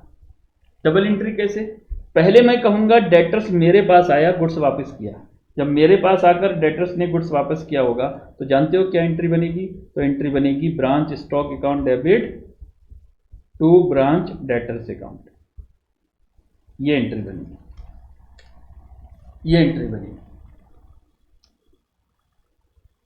ठीक है। यानी जब डेटर्स गुड्स वापस करता है ब्रांच को तो ये एंट्री बनती है और फिर हम कहेंगे हमने वो गुड्स हेड ऑफिस को वापस किया। और जब ब्रांच हेड ऑफिस को गुड्स वापस करती है तो जानते हो क्या एंट्री होती है, एंट्री होती है GSTV account debit to branch stock account. GSTB account debit to branch stock account, ये एंट्री बनती है। यानी जब ब्रांच हेड ऑफिस को गुड्स वापस करता है तो क्या एंट्री होती है, ब्रांच स्टॉक क्रेडिट होता है, जीएसटीवी डेबिट होता है, GSTV account debit to branch stock account. आप देखो second number entry, goods return by branch to head office, तो जीएसटीवी डेबिट किया था हमने, ब्रांच स्टॉक को क्रेडिट किया था। तो दो एंट्री बनेंगी, मतलब हेड ऑफिस का ब्रांच का डेटर्स हेड ऑफिस जाकर गुड्स वापस कर देता है, तो हम ऐसे सोचेंगे पहले वो डेटर्स ब्रांच के पास आया, ब्रांच को गुड्स दिया, फिर ब्रांच ने वो गुड्स हेड ऑफिस को दिया। तो पहले सेल रिटर्न की एंट्री ब्रांच डालेगा, सेल रिटर्न की एंट्री होगी ब्रांच स्टॉक टू डेटर्स। यानी एंट्री डालेगा कौन, हेड ऑफिस ही डालेगा, एंट्री हेड ऑफिस ही डालेगा, लेकिन ये सोचकर कि पहले ये डेटर्स कहां गया, ब्रांच के पास, और ब्रांच ने ये गुड्स हमको वापस किया। जब डेटर्स ने ब्रांच को गुड्स वापस किया होगा तो एंट्री बनेगी ब्रांच स्टॉक टू डेटर्स, और जब ब्रांच ने हेड ऑफिस को गुड्स वापस किया तो एंट्री होगी जीएसटीवी टू ब्रांच स्टॉक। तो सर क्या एक एंट्री बना सकते हैं, क्या एक एंट्री बना सकते हैं? देखो स्टॉक यहां डेबिट हुआ, यहां क्रेडिट हो गया, तो net entry GSTB to debtors बन सकती है। बेटा बन तो सकती है, लेकिन यहां एक प्रॉब्लम आ जाएगी। क्या? क्योंकि जब सेल रिटर्न की एंट्री होती है तो सेल वैल्यू होती है, और जब ब्रांच हेड ऑफिस को गुड्स वापस करता है तो बेटा ये कॉस्ट प्राइस होता है। ये बात है, ठीक है। जब ब्रांच को डेटर्स गुड्स वापस करेगा तो बेटा डेटर्स को जिस वैल्यू पर गुड्स बेचा होगा वो सेल वैल्यू होगी, और वही गुड्स वापस आ रहा है, तो सेल रिटर्न की एंट्री सेल वैल्यू पर होती है। लेकिन जब ब्रांच हेड ऑफिस को गुड्स वापस करता है वो एंट्री कॉस्ट वैल्यू पर होती है, वो कॉस्ट वैल्यू पर होती है। तो इसलिए एंट्री अलग अलग बनानी पड़ेगी आपको। अगर आपको एक ही एंट्री डालनी है तो जानते हो एक एंट्री कैसे डाल सकते हो? आप ऐसे डाल सकते हो, जीएसटीवी डेबिट कॉस्ट वैल्यू से, ठीक है। To branch debtors sale value से, और जो डिफरेंस है उससे ब्रांच स्टॉक को डेबिट करना पड़ेगा, यानी जितना प्रॉफिट था इस गुड्स में उससे आपको ब्रांच स्टॉक को डेबिट करना पड़ेगा। ये एंट्री बन सकती है, ये एंट्री बन सकती है। एक एंट्री ही अगर आपको बनानी है, लेकिन मैं कहता हूं आप इस एंट्री के चक्कर में ना पड़ के आप दो ही एंट्री बनाइए। आप पहले ब्रांच स्टॉक को डेबिट करिए सेल वैल्यू से और ब्रांच डेटर्स को क्रेडिट करिए सेल वैल्यू से, और उसके बाद ब्रांच स्टॉक को बाई जीएसटीवी करके क्रेडिट करिए किस वैल्यू से, कॉस्ट वैल्यू से, और जीएसटीवी के डेबिट में लिखिए to branch stock debit side cost price, ठीक है। डबल एंट्री बनाओगे, एक एंट्री बनाना है तो ये वाली बना दो, जीएसटीवी डेबिट होगा कॉस्ट पर, फिर ब्रांच स्टॉक डेबिट होगा प्रॉफिट जितना था उस गुड्स में उस वैल्यू से, और डेटर्स अकाउंट क्रेडिट हो जाएगा सेल वैल्यू से, उस रिटर्न वाले अमाउंट से। लेकिन आप दो एंट्री बनाओ तो ज्यादा फायदा है, कुछ ज्यादा देखो कुछ ज्यादा टाइम तो लगेगा, ठीक है। एंट्री आपको डालनी नहीं है, सिर्फ पोस्टिंग करनी है। आइए इसकी क्या एंट्री बनेगी, मैं एंट्री बना दूंगा। एंट्री में लिखेंगे एंट्री नंबर 5 है, एंट्री नंबर 5 देखिए, गुड्स रिटर्न बाई डेटर्स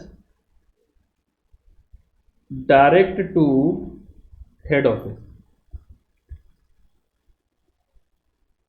तो इसमें दो एंट्री बनेंगी। पहली,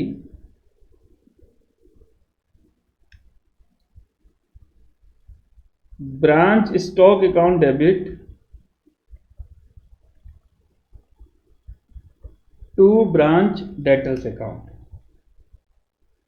एक तो ये एंट्री बनेगी। रिटर्न बाई डेटर्स की एंट्री होगी ये तो, ठीक है। और ये वैल्यू कौन सी होगी, सेल वैल्यू, और इस क्वेश्चन में 20,000 है ये वैल्यू, 20,000। और सेकेंड एंट्री होगी GSTV account debit to branch stock account, to branch stock account, ठीक है। एज्यूम्ड ब्रांच रिटर्न गुड्स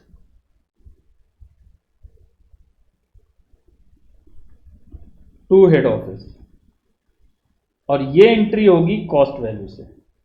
तो कॉस्ट है 15,000, आप देख लीजिए क्वेश्चन में कॉस्ट है 15,000, तो ये 15,000 से एंट्री बनेगी, ये 15,000 से एंट्री बनेगी।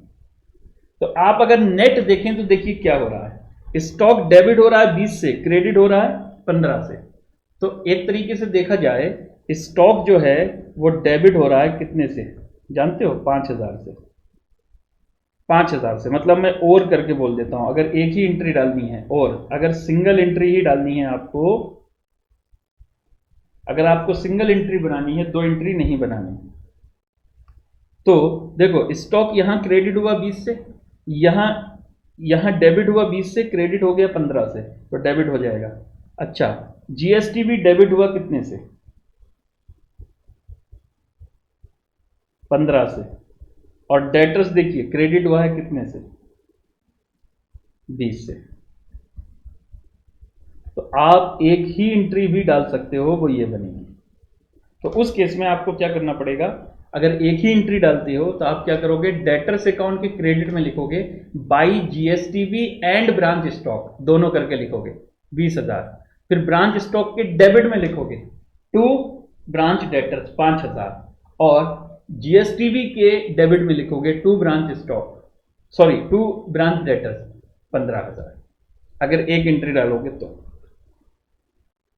ठीक है। तो आप दो एंट्री बनाओ या सिंगल एंट्री बनाकर भी काम चला सकते हो। अब आप बता दो कौन सी एंट्री, सिंगल डालोगे सिंगल डाल लो, सिंगल डाल लो, हमें कोई दिक्कत नहीं है। दोनों एंट्री डालना चाहो दोनों से कर लो, सिंगल एंट्री डालना चाहो तो सिंगल कर लो। अगर सिंगल डालोगे तो स्टॉक अकाउंट के डेबिट में आएगा टू ब्रांच डेटर्स 5,000, जीएसटीवी के डेबिट में आएगा टू ब्रांच डेटर्स 15,000, ठीक है। और डेटर्स के क्रेडिट में आएगा by branch debtors, by branch stock 5,000 और बाई जीएसटीवी 15,000, ये आ जाएगा। तो आप सिंगल से पोस्टिंग कर लो, हमें कोई दिक्कत नहीं है, ठीक है। और अगर डबल से करोगे तो स्टॉक अकाउंट के पहले डेबिट में आएगा टू ब्रांच डेटर्स 20,000, ठीक है, और डेटर्स में आएगा बाई ब्रांच स्टॉक 20,000, फिर बाई जीएसटीवी स्टॉक अकाउंट में 15,000 और जीएसटीवी में टू ब्रांच स्टॉक 15,000। बात एक ही है, चाहे आप एक सिंगल से काम चला लो चाहे दो से काम चला लो। लीजिए अगर सिंगल से काम चलाओगे तो देखिए सिंगल से, देखिए क्या होगा। सिंगल से होगा यहां पर by branch stock and GSTB दोनों मिलाकर आएगा। तो यहां लिखेंगे direct to return direct to head office,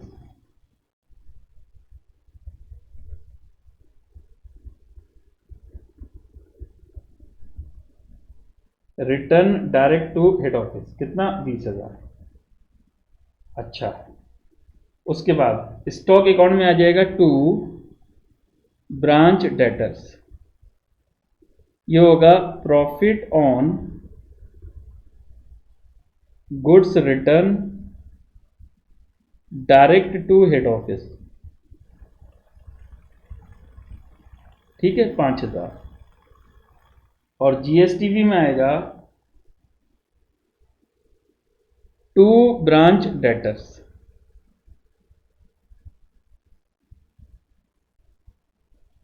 return direct to head office 15,000, इसमें कॉस्ट आएगी, ठीक है। अगर आप दो एंट्री में करते हो तो दो एंट्री बता दूं कैसे पोस्टिंग होती। पहले स्टॉक अकाउंट के डेबिट में आता है टू ब्रांच डेटर्स 20,000 आता है यहां, ठीक है। फिर स्टॉक डेटर्स अकाउंट में बाई ब्रांच स्टॉक 20,000 आ जाता है।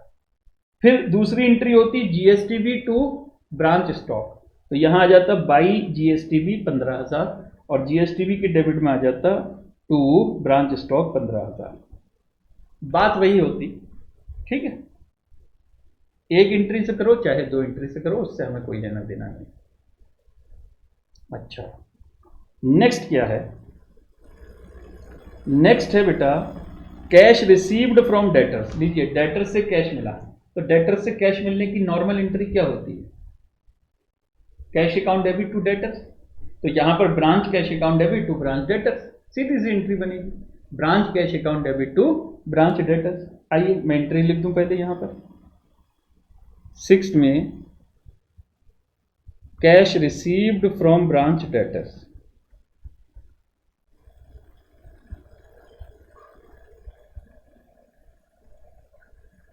एंट्री होगी branch cash account debit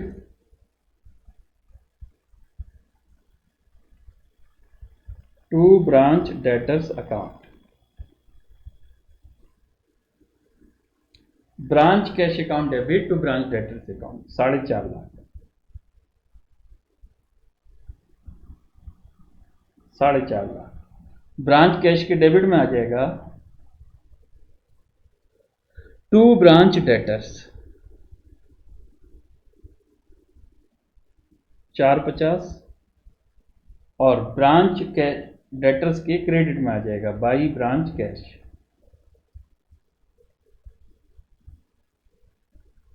4.5 lakh,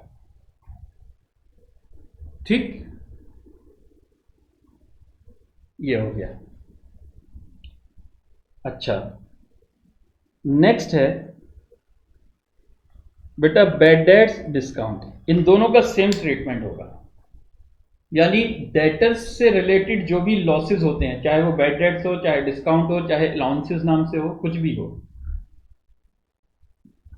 देखो बैड डेट्स और डिस्काउंट ये दोनों ही हमारे लिए एक्सपेंसेस हैं और इन दोनों से ही डेटर्स कम होते हैं।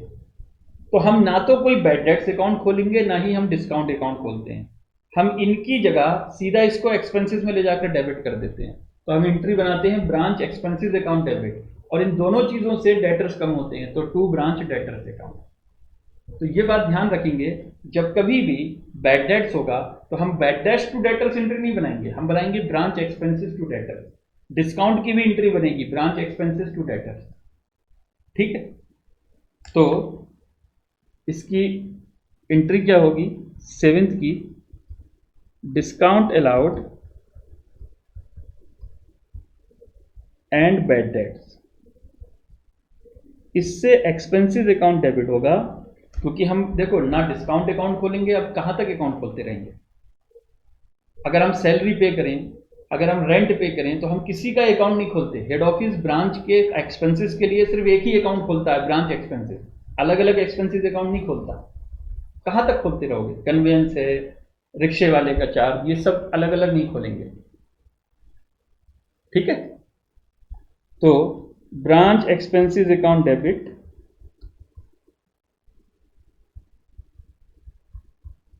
To branch debtors account.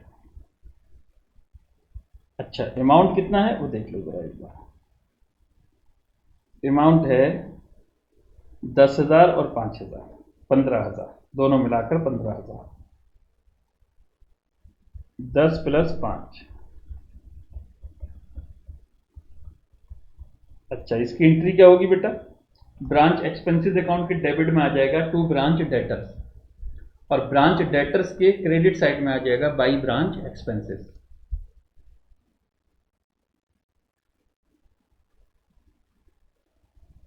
Debtors में आएगा by branch expenses, bad debts plus discount 15,000, दोनों मिलाकर। अच्छा, एक्सपेंसेस अकाउंट के डेबिट में आ जाएगा टू ब्रांच डेटर्स,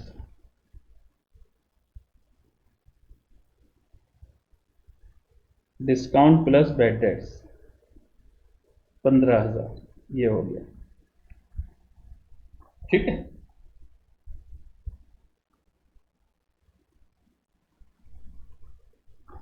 आइए आगे बढ़ते हैं। नेक्स्ट है कैश सेंड टू ब्रांच।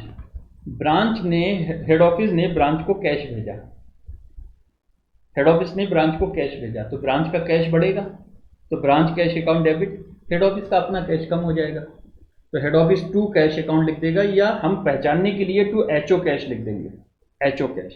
तो इसमें ब्रांच यहां पर लिखेंगे 8वें नंबर पर, head office sent cash to branch. तो बेटा ब्रांच का कैश तो बढ़ जाएगा, ब्रांच कैश अकाउंट डेबिट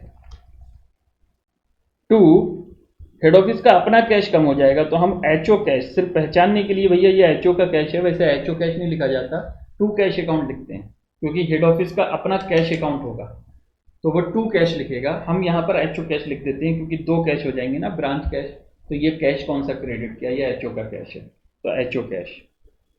कितना अमाउंट भेजा उसने, 1,00,000, 1,00,000 का अमाउंट उसने भेजा। अच्छा, इसकी पोस्टिंग सिर्फ एक ही अकाउंट में होगी, यानी ब्रांच कैश अकाउंट में। बाकी दूसरा जो एचओ कैश है वो हम बना नहीं रहे, वो हेड ऑफिस अपने यहाँ बनाएगा अपना कैश अकाउंट जो है। ठीक है, तो अभी हम जो ब्रांच से रिलेटेड अकाउंटिंग कर रहे हैं, तो ब्रांच का कैश हेड ऑफिस बना रहा है, तो ब्रांच कैश के डेबिट में आ जाएगा, ब्रांच कैश के डेबिट में आएगा to HO cash, cash sent 1,00,000। ठीक है, दूसरा अकाउंट हम बना नहीं रहे। फिर देखिए cash remitted by branch to head office.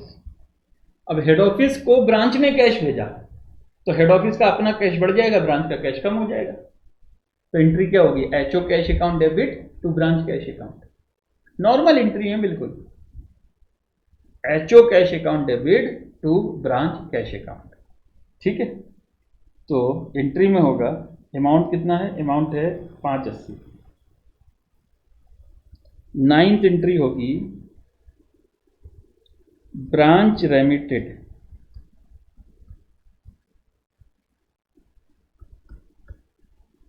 Cash to head office, तो एंट्री होगी head office cash account debit, head office का अपना कैश बढ़ जाएगा और ब्रांच का जो कैश है वो कम हो जाएगा। Branch cash account 580। ठीक है, 580।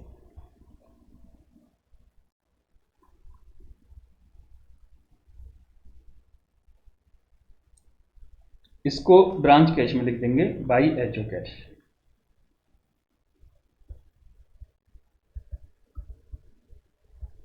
By HO cash 5,80,000। 5,80,000।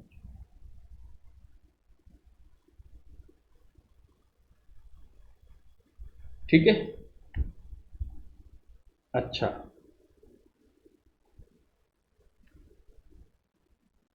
आगे बढ़ते हैं। Expenses incurred at branch. Branch ने खुद खर्चे पे किए, तो बेटा क्या है, ब्रांच का एक्सपेंसेस डेबिट हो जाएगा और ब्रांच का कैश कम हो जाएगा। भाई आप अपना खर्चा पे करते हो तो एक्सपेंसेस अकाउंट डेबिट टू जो आपका कैश होता है वो कम हो जाता है। तो ब्रांच ने एक्सपेंसेस पे किए, इनकर्ड एट ब्रांच है, तो branch expenses account debit to branch cash account है। तो expenses paid by branch.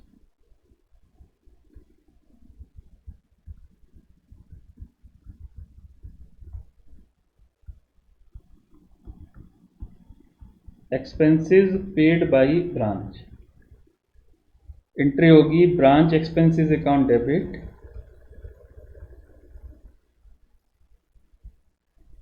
To branch cash account 60,000।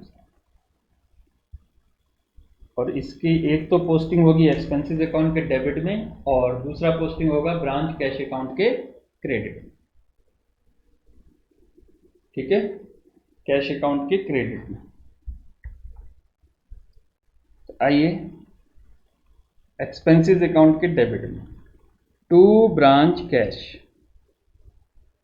Expenses paid 60,000 और कैश अकाउंट के क्रेडिट में बाई ब्रांच एक्सपेंसेस 60,000। अच्छा, एक पॉइंट और रह गया है कोई लास्ट। देखो, expenses directly paid by head office. Expenses directly paid by head office. Head office ने डायरेक्टली एक्सपेंसेस पे करे, यानी ब्रांच के एक्सपेंसेस हेड ऑफिस ने पे करे। तो बेटा एक्सपेंसेस अकाउंट तो ब्रांच का डेबिट होगा, लेकिन कैश ब्रांच के पास से नहीं गया। कैश किसके पास से गया? कैश हेड ऑफिस के पास से गया। तो हेड ऑफिस का अपना कैश कम होगा, तो टू एचओ कैश। और एचओ कैश हम बना नहीं रहे, तो सिर्फ एक्सपेंसेस अकाउंट में पोस्टिंग होगी to HO cash expenses paid by head office. तो कभी कभी हेड ऑफिस के कुछ खर्चे डायरेक्टली हेड ऑफिस, ब्रांच के कुछ खर्चे हेड ऑफिस अपने आप पे कर देता है, डायरेक्टली पे कर देता है, तो हेड ऑफिस का अपना कैश कम होता है उस केस में। तो branch expenses account debit to HO cash account. तो पहले एंट्री में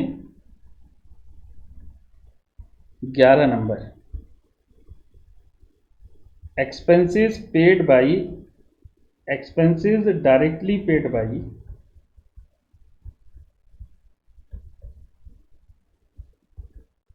हेड ऑफिस। एंट्री बनेगी branch expenses account debit to HO cash. HO cash amount कितना है वो एक बार चेक करो जरा। अमाउंट है 50,000। 50,000। और ये ब्रांच एक्सपेंसेस अकाउंट में आएगा बस, क्योंकि एचओ कैश तो हम बना ही नहीं रहे।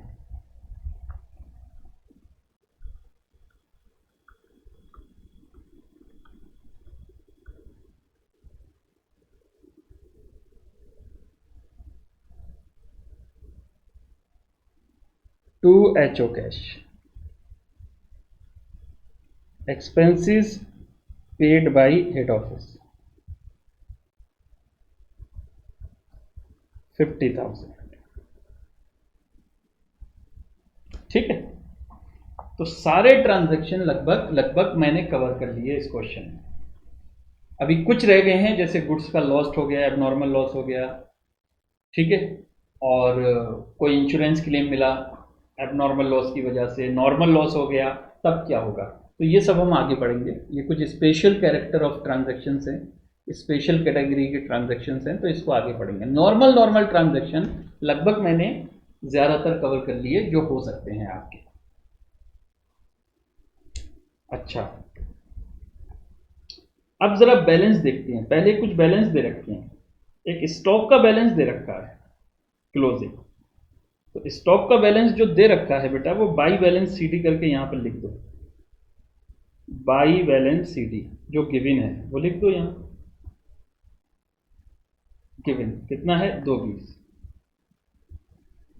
स्टॉक का बैलेंस यहां पर गिवन है 220। ठीक है,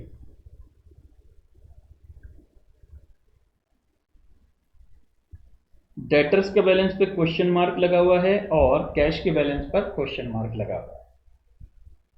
इसका मतलब डेटर्स का क्लोजिंग बैलेंस निकालना है और कैश का भी क्लोजिंग बैलेंस निकालना है।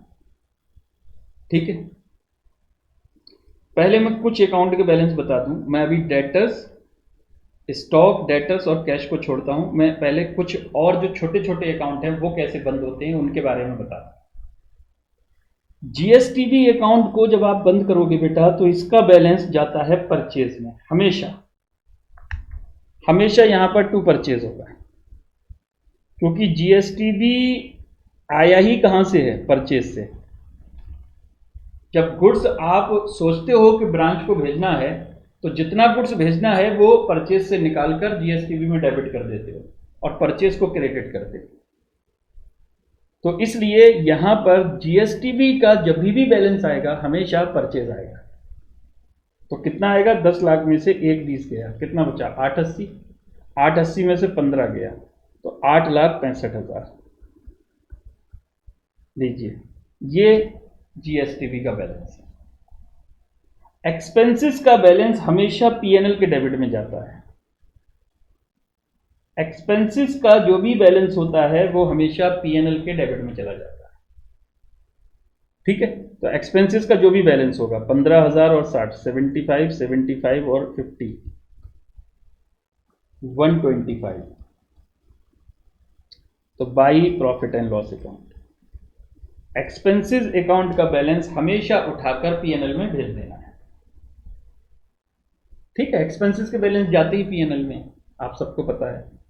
तो 1,25,000 और बेटा पीएनएल के डेबिट में आ जाएगा टू ब्रांच एक्सपेंसेस। अच्छा, कभी कभी क्वेश्चन हो सकता है आपसे कहे कि एक्सपेंसेस अकाउंट पूछे ही ना आपसे, आपसे 4 अकाउंट बोले और उसमें एक पीएनएल का नाम हो, एक्सपेंसेस का नाम ना हो। तो जो जो आपने एक्सपेंसेस के डेबिट में लिखा है वो सब पीएनएल के डेबिट में लिख सकते हो डायरेक्ट। जैसे यहां पर लिखा था आपने टू ब्रांच डेटर्स, तो ब्रांच डेटर्स एक्सपेंसेस अकाउंट की जगह आप सीधा पीएनएल के डेबिट में लिख सकते हो। टू ब्रांच कैश आप सीधा पीएनएल के डेबिट में लिख सकते हो। टू एचओ कैश सीधा पीएनएल के डेबिट में लिख सकते हो, क्योंकि एक्सपेंसेस का बैलेंस अल्टीमेटली पीएनएल में ही जाता है। तो अगर आप जितने भी एक्सपेंसेस पे किए आप डायरेक्टली अगर पीएनएल के डेबिट में लिख दो तब भी कोई दिक्कत नहीं है। तो एक्सपेंसेस अकाउंट फिर आपको बनाने की जरूरत नहीं पड़ेगी।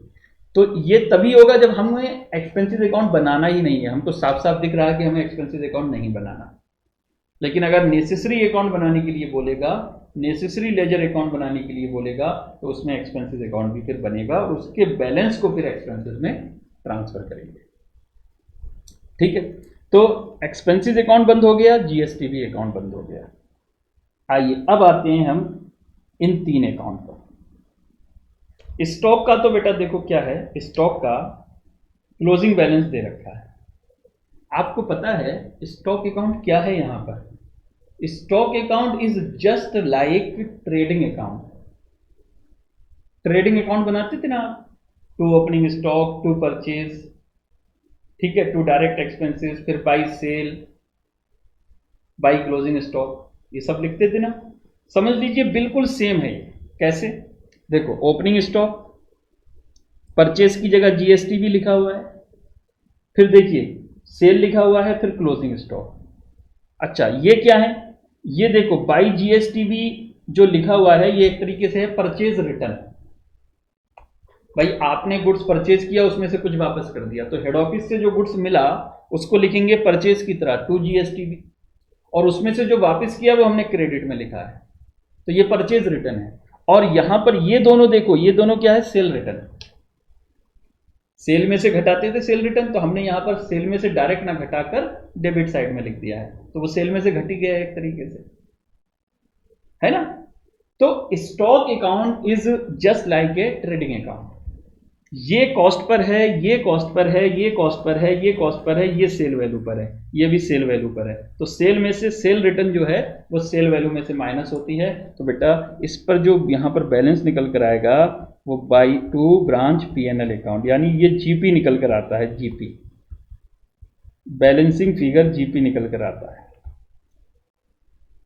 Stock account is just like a trading account, क्योंकि उसमें ओपनिंग स्टॉक कॉस्ट पर होता है। रिटर्न वाले छोड़ दो, रिटर्न तो अगर सेल है तो सेल वैल्यू पर होगा, और अगर जीएसटीवी रिटर्न है तो वो कॉस्ट पर होगा।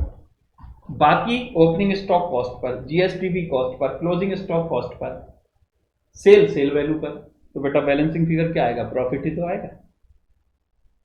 तो ट्रेडिंग अकाउंट की तरह है, ठीक है। तो जब कभी भी स्टॉक अकाउंट कॉस्ट पर बनवाएगा आपसे, ये स्टॉक अकाउंट अभी हम कॉस्ट पर बना रहे हैं। कॉस्ट पर क्यों बना रहे हैं, क्योंकि हेड ऑफिस ने ब्रांच को गुड्स कॉस्ट पर भेजा था। अगर इनवॉइस वैल्यू पर भेजा होता तो फिर ये स्टॉक अकाउंट में हर चीज इनवॉइस वैल्यू पर लिखी होती। तो अब कैसे बनेगा वो हम बात को देखेंगे अभी, जब इनवॉइस वैल्यू वाला कॉन्सेप्ट आएगा। जब कभी भी स्टॉक अकाउंट कॉस्ट पर बनेगा तो बेटा क्लोजिंग स्टॉक आपको दे रखा होगा, और आपका बैलेंसिंग फिगर यहां पर जीपी निकल कर आएगा, जीपी निकल कर आएगा। आप निकालो कितना आ रहा है, आप भी निकालो, मैं भी निकालता हूं।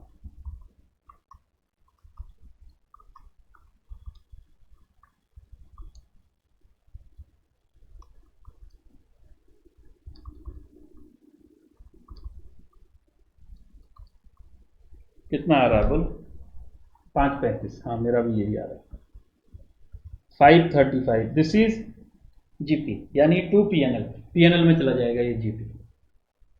अच्छा अब ब्रांच डेटर्स। बेटा डेटर्स अकाउंट जो होते हैं ना, डेटर्स अकाउंट में चार चीजें जो होती हैं वो बड़ी होती हैं, चार बड़ी चीजें होती हैं। Opening balance, closing balance, cash receive from debtors और क्रेडिट सेल, ये चार चीजें होती हैं। यानी ओपनिंग बैलेंस, ब्रांच स्टॉक यानी जो क्रेडिट सेल, क्लोजिंग बैलेंस, ठीक है, जो यहां पर निकल कर आएगा बाई बैलेंस सीडी, और एक कैश रिसीव जो यहां पर लिखा हुआ है ये 4.5 लाख कैश रिसीव। बाकी सब छोटे मोटे आइटम होते हैं। चार बड़ी चीजें होती हैं बेटा। इन चार बड़ी चीजों में से ना एक बड़ी चीज मिसिंग होगी आपकी हमेशा, और तीन गिवन होगी। अगर ब्रांच आपने पहली बार ही शुरू करा है तो ओपनिंग बैलेंस तो नहीं होगा, खैर फिर तो कोई बात ही नहीं है, तो तीन ही चीजें होंगी। लेकिन हम मानकर चल रहे हैं ब्रांच पहले से एग्जिस्टेंस में है, तो चार बड़ी चीजें होंगी, opening balance, closing balance, credit sale और कैश रिसीव। इसमें से एक चीज मिसिंग होगी आपकी हमेशा। या तो हो सकता है क्लोजिंग बैलेंस मिसिंग हो, जैसे इस क्वेश्चन में क्लोजिंग बैलेंस मिसिंग है, तो क्लोजिंग बैलेंस बैलेंसिंग फिगर निकल कर आएगा। बाकी तीनों चीजें गिवन है, कैश रिसीव भी गिवन है, ओपनिंग बैलेंस भी गिवन है, क्रेडिट सेल भी गिवन है। लेकिन कभी कभी हो सकता है ओपनिंग बैलेंस भी गिवन हो, क्लोजिंग भी गिवन हो, कैश रिसीव्ड भी गिवन हो, तो बेटा स्टॉक यानी यहां पर क्रेडिट सेल निकल कर आएगा। तो जानते हो अगर क्रेडिट सेल गिवन नहीं है तो वो डेटर्स अकाउंट से निकल कर आएगा। तो पहले आपको स्टॉक अकाउंट से पहले आपको डेटर्स अकाउंट बंद करना पड़ेगा, स्टॉक अकाउंट से पहले डेटर्स अकाउंट बंद करना पड़ेगा, क्योंकि डेटर्स से जो क्रेडिट सेल निकल कर आएगा वो स्टॉक अकाउंट में जाएगा, फिर आप स्टॉक अकाउंट को बंद करोगे। तो कभी कभी जुड़े हुए होते हैं एक दूसरे से खाते, ये ध्यान रखने वाली बात होगी। डेटर्स अकाउंट में हमेशा चार चीजें होती हैं बड़ी बड़ी, उन चार में से एक चीज जनरली मिसिंग होगी, या तो ओपनिंग बैलेंस मिसिंग होगा, या क्लोजिंग बैलेंस मिसिंग होगा, या क्रेडिट सेल मिसिंग होगी, या फिर कैश रिसीव्ड मिसिंग होगा। तो जनरली क्या होता है, या तो क्रेडिट सेल मिसिंग होती है, या कैश रिसीव मिसिंग होता है, या क्लोजिंग बैलेंस मिसिंग होता है। ओपनिंग बैलेंस तो जनरली गिवन होता है, ठीक है। तो अगर इस क्वेश्चन में क्रेडिट सेल मिस होता तो क्लोजिंग बैलेंस फिर गिवन होता डेटर्स का, और जब क्लोजिंग बैलेंस गिवन होता तो पहले स्टॉक से पहले हमें डेटर्स अकाउंट बंद करना पड़ता, क्योंकि फिर क्रेडिट सेल निकल कर आता और क्रेडिट सेल स्टॉक में जाता और फिर स्टॉक अकाउंट बंद होता। तो ये बात ध्यान रखना है कि कौन सी चीज आपको निकालनी है, ये प्रैक्टिस से आएगा आपको। अभी आगे कई सारे क्वेश्चन आएंगे, उसमें आपको दिखेगा, आपको प्रैक्टिस से पता चल जाएगा कि हमें पहले कौन सा अकाउंट बंद करना है। तो इस क्वेश्चन में तो क्लोजिंग बैलेंस तो 90,000 plus 8 lakh minus 50,000 minus 20,000 minus 4.5 lakh और माइनस 15,000, तो 3,55,000, 355, ये क्लोजिंग बैलेंस आ गया। अगर क्लोजिंग बैलेंस गिवन होता तो फिर क्रेडिट सेल मिसिंग होता, क्रेडिट सेल भी अगर गिवन होता तो कैश रिसीव्ड मिसिंग होता, और कैश रिसीव्ड मिसिंग होता तो बेटा फिर कैश यहां पर आता, वही जो मिसिंग वाला कैश था जब पहले निकालते फिर कैश अकाउंट में लिखते। ठीक, तो इन चार में से एक चीज मिसिंग होगी, क्या क्या, या तो ये मिसिंग होगा, या ये मिसिंग होगा, या ये मिसिंग होगा, या फिर ये मिसिंग होगा, कैश रिसीव। जहां जहां मैंने गोला बनाया है इन चार में से एक चीज मिसिंग होगी। ठीक है, अगर मान लीजिए बेटा ये मिसिंग है या ये वाला अमाउंट मिसिंग है, तो इनका कनेक्शन दूसरे अकाउंट से भी होता है, इसका कनेक्शन स्टॉक से होता है, इसका कनेक्शन कैश से होता है। ठीक है, ओपनिंग क्लोजिंग का बैलेंस बाकी अकाउंट से नहीं होता, लेकिन अगर क्रेडिट सेल निकालना है तो इसका कनेक्शन स्टॉक अकाउंट से है डायरेक्ट, और इसका कनेक्शन कैश अकाउंट से है। अच्छा, अब आते हैं कैश में। बेटा कैश में भी मेजरली चार ही आइटम होते हैं, ओपनिंग क्लोजिंग तो होता ही है, इसके अलावा इसमें कैश सेल और क्रेडिट मतलब जो है कलेक्शन फ्रॉम डेटर्स, ये भी इन दोनों में से कोई एक चीज मिस हो सकती है। हो सकता है कैश सेल का अमाउंट मिसिंग हो सकता है डेटर्स से कितना मिला वो मिसिंग हो सकता है रेमिटेंस भी मिसिंग हो, तो रेमिटेंस का कनेक्शन बाकी अकाउंट से नहीं है, लेकिन अगर मान लीजिए कैश सेल या कलेक्शन फ्रॉम डेटर्स मिसिंग है तो इसका कनेक्शन बेटा डेटर्स और स्टॉक अकाउंट से है। तो ये देखना पड़ेगा कहीं किसी क्वेश्चन में कैश सेल तो मिस नहीं है, अगर कैश सेल मिस है तो पहले कैश अकाउंट क्लोज करना पड़ेगा, फिर उससे कैश सेल निकल कर आएगा और कैश सेल जाएगा स्टॉक अकाउंट में, तब स्टॉक अकाउंट बंद होगा। अगर कलेक्शन फ्रॉम डेटर्स मिस है तो बेटा इससे कलेक्शन निकल कर आएगा और फिर कलेक्शन जाएगा डेटर्स में। कभी कभी ऐसा होता है कि कलेक्शन फ्रॉम डेटर्स निकल कर आता है कैश सेल से, कैश अकाउंट से, और डेटर से निकल कर आता है क्रेडिट सेल, और क्रेडिट सेल फिर जाता है स्टॉक अकाउंट में। तो पहले कैश अकाउंट बंद होता है, फिर डेटर्स अकाउंट बंद होता है, फिर स्टॉक अकाउंट बंद होता है। तो ये ढूंढना पड़ेगा आपको, ये प्रैक्टिस से पता चलेगा कि क्या दिया हुआ है क्या नहीं दिया हुआ, उसी हिसाब से अकाउंट को बंद करना है आपको। इस क्वेश्चन में तो क्लोजिंग बैलेंस नहीं गिवन है, तो क्लोजिंग बैलेंस निकल कर आएगा। अगर ओपनिंग क्लोजिंग बैलेंस आपको नहीं गिवन है तो फिर इनका जो कनेक्शन है वो किसी अकाउंट से नहीं है, फिर तो यही अकाउंट बंद करने हैं, क्लोजिंग बैलेंस निकाल देना है। लेकिन अगर बेटा क्लोजिंग बैलेंस और ओपनिंग गिवन है, कैश सेल या क्रेडिट सेल निकालना पड़े तो फिर इसके कनेक्शन बाकी अकाउंट से होते हैं, तो ध्यान से देखना पड़ेगा पहले कौन सा अकाउंट बंद करना है। वो क्वेश्चन बाई क्वेश्चन आप आगे प्रैक्टिस करोगे तो समझ में आता चला जाएगा। तो बैलेंस सीडी कितना है ये देख लीजिए, 50,000 plus 6 lakh plus 4.5 lakh plus 1 lakh minus 580 minus 60,000, 560, ये क्लोजिंग बैलेंस हो गया। ठीक है, अच्छा, तो डेटर्स का बैलेंस तो कहीं जाएगा नहीं क्लोजिंग, कैश का भी बस क्लोजिंग निकल कर आया, ये जो 535 है ये पीएनएल में चला जाएगा, ये आ जाएगा यहाँ बाई ब्रांच स्टॉक, जिसको हम बोलते हैं जीपी, 5,35,000। ठीक है, 535। अच्छा, अब यहां पर बेटा नेट प्रॉफिट आ जाएगा, और तो कुछ है नहीं, तो नेट प्रॉफिट 535 में से 125 माइनस कर दो तो बेटा ये बचा 4,10,000, 4,10,000, this is profit, 4,10,000, this is profit.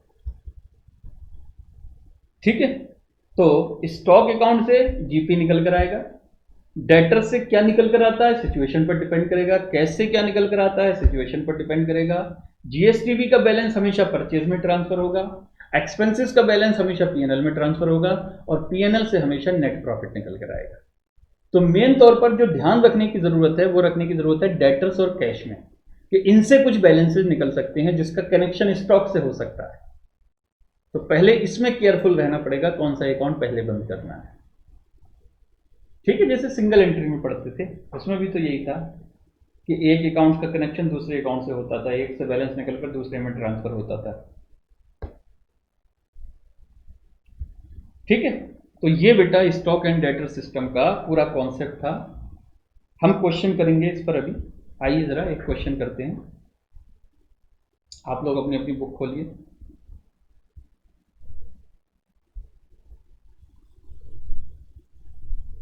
Book खोलिए, मैं भी अपनी बुक निकालता हूं।